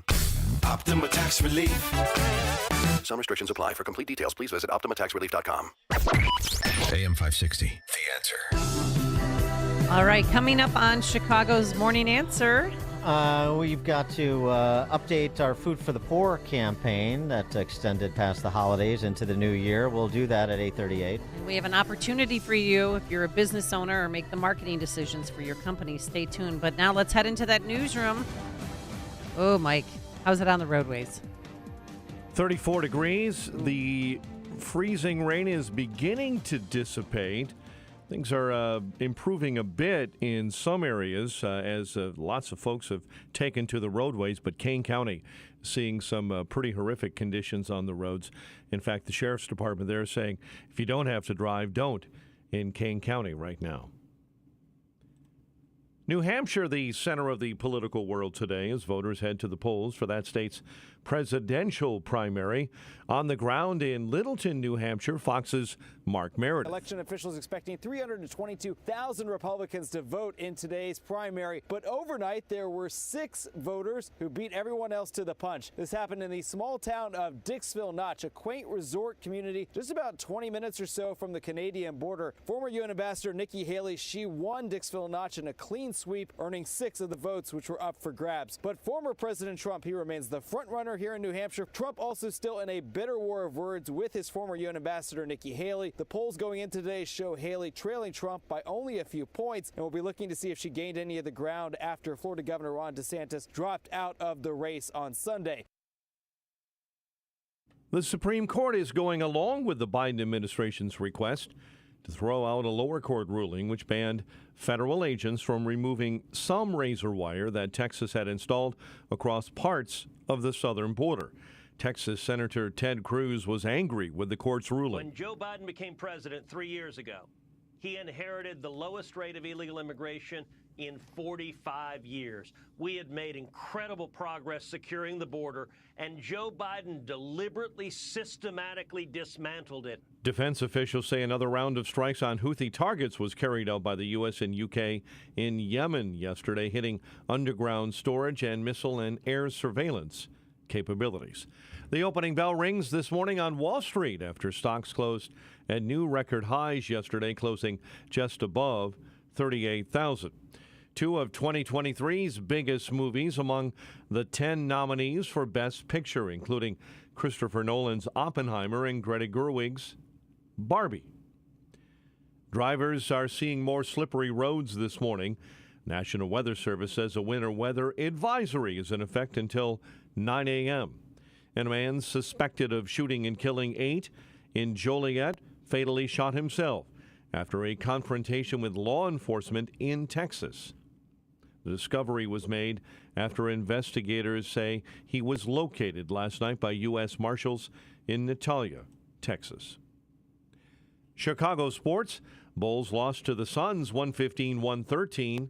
Blackhawks blanked by Vancouver 2-0. And it appears DePaul has fired head men's basketball coach Tony Stubblefield. 8:35 and a check of traffic and weather. On the way next on AM 560. Dennis Prager explains basic economics. See, what you do when you raise the minimum wage is something else. Not only do you put people out of work, but you put businesses out of business, small businesses especially, and you reduce the ability of people to start working in their lives because they're overpriced. The Dennis Prager Show. Weekdays at 11, right before Charlie Kirk at 1 on AM 560. The Answer. Listen up. Do you or a family member or friend have an outstanding student loan and don't know where to turn or how much you're required to pay? The rules around student loan forgiveness have never been as complex as they are right now. The wrong decision could cost you and your family tens of thousands of dollars in unnecessary loan payments. Attorney Ray Kaplan at Kaplan Law Firm is here to help you make the right decision. And they recently saved a radio listener over $145,000. Kaplan Law knows the rules, knows the laws, knows the regulations, and loopholes inside out. Don't pay another cent until you've consulted with attorney Ray Kaplan. Call today to schedule a phone or in-person consultation. Call Kaplan Law Firm at 312-294-8989. That's 312-294-8989. Or visit financialrelief.com and click on Contact. Financialrelief.com, click on Contact. Kaplan Law Firm, 25 East Washington Street in Chicago.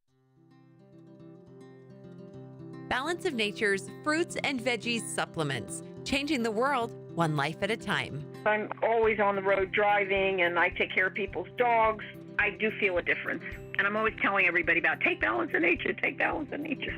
And the fiber and spice is really great. You know, sometimes when you're on the road all the time and you don't eat right and stuff, I take that and it's wonderful. It's very good. Step into the new year with a new you. Start your journey to better health by calling 1-800-246-8751 or by going to balanceofnature.com and signing up as a new preferred customer to get 35% off your first order, plus a free fiber and spice supplement with free shipping and our money-back guarantee. Go to balanceofnature.com or call 1-800-246-8751 and get this exclusive holiday offer by using discount code CHICAGO.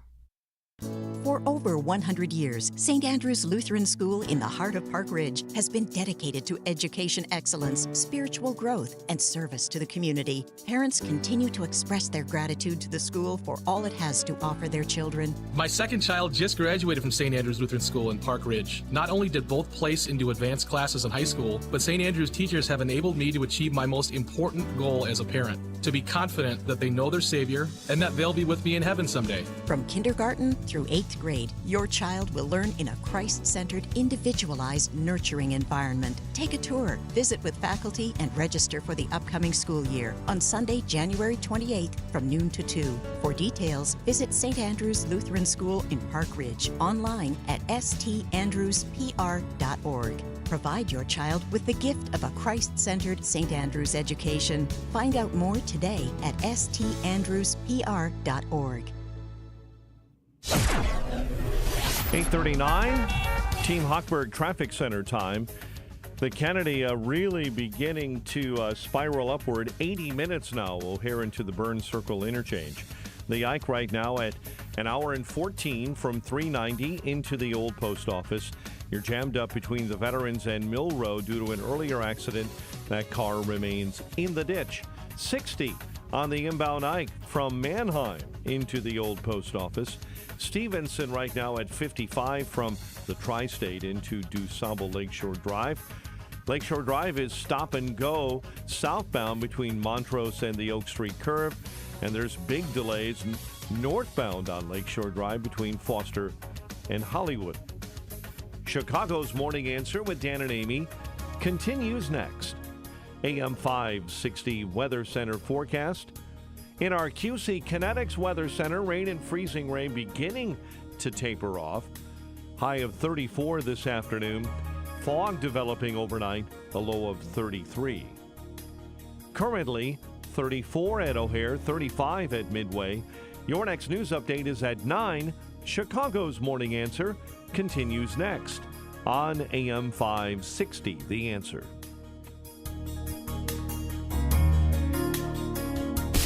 Now, from the Signature Bank Studios. O si no, días cuando tiran, a veces los días jueves, a veces hay días ahora que tienen la gente la basura. My children go out every day searching for food. They go to the garbage dump every day, especially on Thursdays when we have seen cars and trucks bringing the trash from other cities. Many times they just don't find anything, so they come back empty-handed, and we just sit here and pray to God that the next day we'll have something, and on that day we only drink water. Top of the morning, Dan and Amy. Of course, that's part of the impetus for the Food for the Poor campaign that we do and did this past holiday season, and we've extended it into the new year, offering a few more business benefactor opportunities in particular. For more on where our fundraising stands, our campaign stands, of course, this is in Chicago, but it's company-wide, Salem Broadcasting. We're just trying to do our part here in the Chicago market. We're pleased to be joined again by Anitra Parmalee, who is with a fundraiser for Food for the Poor. Anitra, thanks for joining us again. Appreciate it. Anitra, Hello? can you hear us? Do we have Anitra? 2024 with an extraordinary impact. We're talking about a one-time gift of $160, providing 4 children like those of the mother you just heard. 4 children will receive food for a year. A business benefactor gift of $2,500 provides 62 children. Dan, I mean, I'm a visual person, so I'm thinking of 2 classrooms like your children or your grandchildren attend. 2 classrooms will eat for a year. I mean, that's extraordinary. That's something to circle this date on your calendar. Yeah, there's no question. And just with respect to how the campaign went this holiday season, I think people would like an understanding of how much progress we made. You know, again, the sort of the need is almost infinite, but how much progress we made, how many people they're participating and helping by partnering with Food for the Poor through us. Well, literally thousands of children and hundreds of families got the news that they are going to have food for a year. And when you put yourself into their situation, these are mothers and fathers who are today waking up and they have no hope because of a lack of jobs and runaway food prices, and the tail end of COVID distancing has broken the back of the local economy. They have nowhere to turn except to the listeners of AM 560, except to your listeners. And already, as I said, thousands of children have been moved from hunger into knowing they're going to have food for a year, moved from darkness into light. They have known that it's because of God. Yeah, Amy. And how quickly, just in sort of the mechanics of this, how quickly does if somebody's donation, somebody joining a business benefactor program today, for example, how quickly does that translate into the notification and the delivery of life-saving food? Well, you can imagine when lives are hanging on the balance, it's instantaneous. Because of technology, I am actually watching the gifts come in right this moment. So we are keeping our project managers, our partners in the ground, the ministers, the pastors on the ground up to date, because to be blunt, we brought a long list to your listeners. And as we have been checking off those names, we have relied on the generosity. So it really is, because of technology, it is almost instantaneous. We can see exactly how many families are going to eat for a year because of your listeners' generosity. And let's talk about our business benefactor program. We have a lot of business benefactors that were so gracious. They made a one-time donation of $2,500 as a way of saying thank you. We're giving them 41-minute commercials. You can already hear some of their commercials that are airing right here. And if you listen to this station, we ask you to please support them because of their generous donation. Applied Mechanical Sales, Reliable Plating, Grace Lutheran Church in Streamwood, Favia Family Dental, that's my dentist in Arlington Heights, Birdies for Kids, Dutch Farms. But we still have some openings, and if you own a business or make the marketing decisions for your company, this is the time to act. This is a way to take your business to the next level while still helping people in need. Children who need to eat. I mean, the starvation, folks, it is real, and it is serious, and people die. Children die every year because they don't have enough food or water or medicine, and Food for the Poor can make a difference. So the number to call, her name is Anjanette, by the way. The number to call is 847-472-8951. That's 847-472-8951, or visit 560theanswer.com/food for the poor. But let's talk about that $2,500. I mean, you mentioned it's a class, 2 classrooms full of kids that could eat for an entire year. And talk about return on investment. I mean, we are so grateful for our partnership with AM 560, with your show. So many people, when they go to 560theanswer.com and click on that red Give Life banner, or as you said, call Anjanette, they're expressing their joy that not only are they advancing their business and exposing their specific business and the amazing values they offer, but also to recognize that because of our partnership with the station, they are also changing the lives of 62 children. I mean, imagine if it's like an elementary school playground. Imagine all of those children, listless, lethargic. Amy, you've seen it yourself. These are not the children we're accustomed to seeing. The malnutrition has just stolen their future as well as their present. But because of your gift right now, of any size, whether you're able to come in as a business partner at $2,500, or if you're able to give a gift of $80 and rescue 2 children, the impact is phenomenal. All of a sudden, the hair is no longer red because of malnutrition. All of a sudden, they have hope and a future. There's laughter. There's mischievousness. As a parent, imagine longing for your children to be up to something because it means that they're getting proper nutrition. I mean, the impact is incredible, and we're so grateful to everybody who's already stepped up as a business benefactor. Your food is even now being distributed in the name of your business, in the name of your commitment, not just to see your business get the recognition that it needs, but also to change the lives of 62 children. I mean, amazing. $2,500, 62 children eating 2 meals a day for a year. I mean, that is some God-drenched math. And, is there any sense of urgency? I mean, the obvious sense of urgency is people are on the brink of starvation.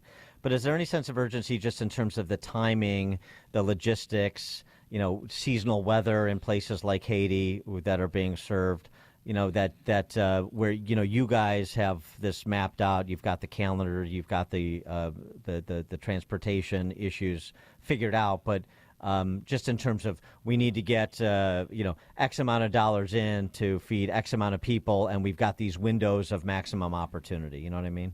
Oh, exactly. Because today we are inviting you to be a part of rescuing 100 children.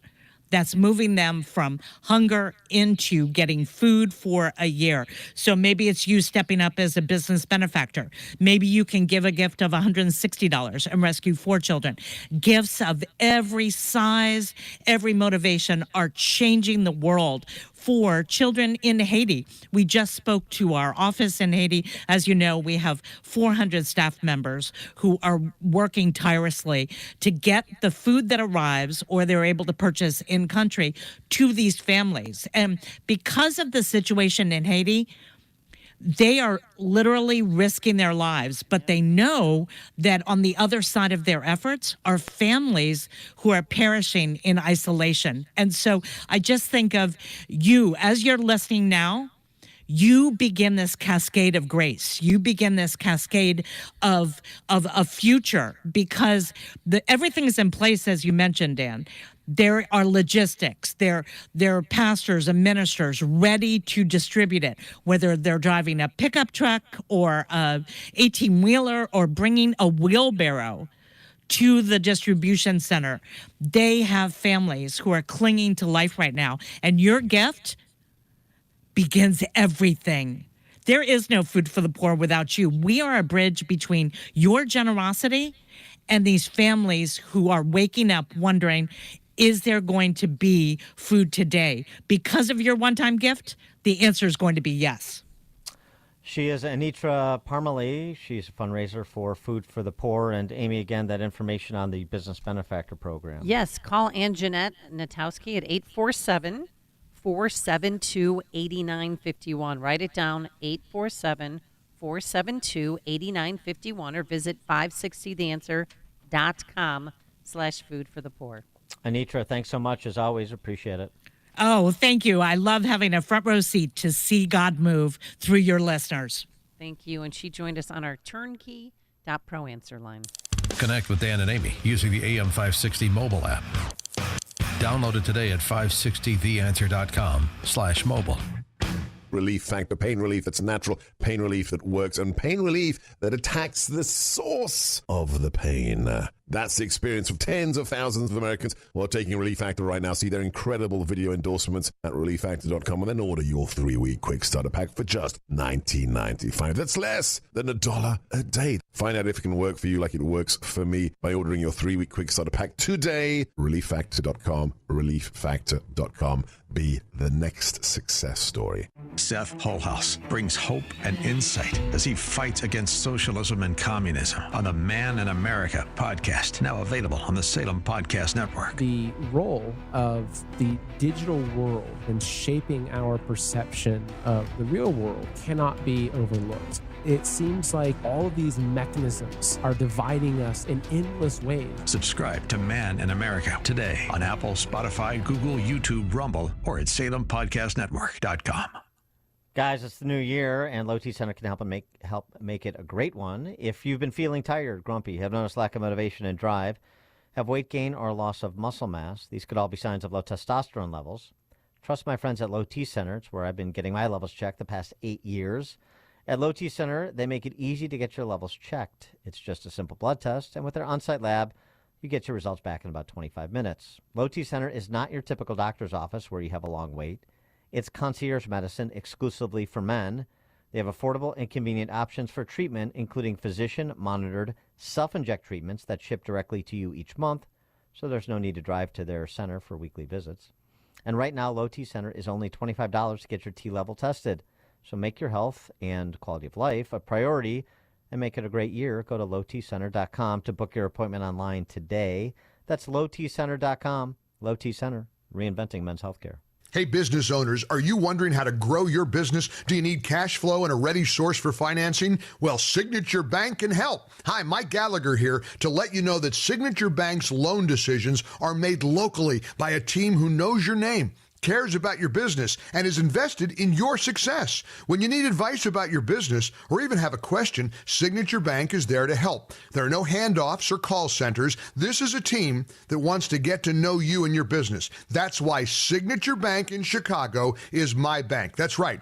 I'm a customer. When I call, someone picks up the phone on the other end. And with Signature Bank, I can securely bank anywhere, anytime. Reach out to my friends at Signature Bank. Call 773-467-5630. That's 773-467-5630. Or visit them online at signaturebank.bank. Signaturebank.bank. Your business could be Signature Bank's next success story. Member FDIC, Equal Housing Lender.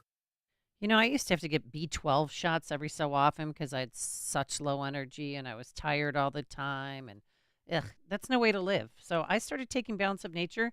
And I swear, ever since I started taking that stuff, I haven't had a need to have any B12 shots because I have the energy. And I attribute it to Balance of Nature. Why? 31 whole fruits and vegetables, real food, real science, real nutrition. And you have to admit you're not getting enough fruits and veggies on your own. And that is where Balance of Nature comes in. And feel good that you're doing something for yourself. The number to call, 800-246-8751. First-timers get free shipping and 35% off their first preferred order of fruits and veggie bottles, plus this large jug of fiber and spice because no one's getting enough fiber, and that's where that comes in. So have increased energy, the ability to keep doing the things you love, even as you age. Be proactive. Do something for yourself. Get Balance of Nature. 800-246-8751. Discount code Chicago or online at balanceofnature.com. Discount code Chicago. Chronic pain, it can ruin your marriage, bring on depression. It's no way to live. But now there's a non-surgical way to get rid of that hip, back, and joint pain. It's called QC Kinetics, the nation's leader in regenerative non-surgical pain relief. Did you know that your body has what it needs to restore and repair that damaged joint tissue? And QC Kinetics can make it happen. No drugs, no surgery, no downtime. Hundreds of board-certified QC Kinetic providers have treated tens of thousands of satisfied patients all over America. People like you and me with back pain, hip pain, any pain associated with arthritis or an injury. Folks, this is not a Band-Aid. This is a revolutionary treatment that can get you moving again. Get your life back. And listen, it's non-surgical. So fight back against the pain. Take the first step now. Call QC Kinetics. This is the number, 312-809-5955. 312-809-5955. That's 312-809-5955. Calling all firearm owners, enthusiasts, and Second Amendment patriots. Both experienced and novice customers are cordially invited to visit MOA Industries in Bensenville. MOA Industries is a Class 7 firearms dealer providing a myriad of services, including firearm sales, gunsmithing, certified Cerakote application, laser engraving, firearms instruction on a private range, firearms transfers for only $40, and discounts for veterans and first responders. With a large selection of firearms, customization services, and CCL license classes and renewals, MOA Industries strives to be your one-stop shop for all your firearms needs. Visit MOAindustries.com today. Your Second Amendment needs are the first priority. No high-pressure salesmen, just friendly, relaxed professionals dedicated to providing the best service possible. MOA Industries is located in nearby Bensenville. Ready to pull the trigger? Call 630-766-7593. That's 630-766-7593. Or visit online at MOAindustries.com. That's MOAindustries.com. MOAindustries.com. Give your home a new look this year with premium custom window treatments from Blinds.com. Right now, you can save up to 45% at their end-of-season flash sale. Choose from Roman and woven wood shades, shutters, motorized options, and more, all 100% online. Do the measuring and installation yourself or let Blinds.com handle it for you. There's just one low installation cost, even if you buy multiple window treatments. And Blinds.com's design experts can help you pick the best styles for free. They'll even ship you premium samples fast and free. I have their product many years around my home. There's a reason they're the #1 online dealer of blinds. You get free shipping, 100% satisfaction guarantee. If you're not happy, they'll make it right. Save up to 45%. Plus, score premium doorbusters right now during the Blinds.com end-of-season flash sale. Up to 45% off for a limited time at Blinds.com. Blinds.com. Rules and restrictions may apply. AM 560, The Answer. Where'd the time go? Great show as always. Thanks so much to our morning zoo crew, Justin Kosick and Quinn McCarthy. Dan, any last words? Or as just we say, Deputy, anything to add? In case you're trying to get out of the cold in Chicago, maybe a tropical destination, and you're thinking about taking a Virgin Atlantic, just make sure you do your own pre-flight check. What do you mean? You see the story about that passenger in New York looked out the window at the wing and saw there were bolts missing, and they canceled the flight? Yeah. Apparently Lowell Mather now works for Virgin Atlantic. Oh, my gosh. All right. Well, have a great day. Be careful out there. Be safe. And now into the newsroom we go. Here's Mike Scott. Drivers plan on more slippery conditions as a winter weather advisory expires. Bulls laid an egg in Phoenix. Blackhawks were blanked in Vancouver, and a college basketball firing. WIND Chicago News Time, 9 o'clock. They're going to the polls across New Hampshire. I'm Dave Anthony, Fox News. Get to vote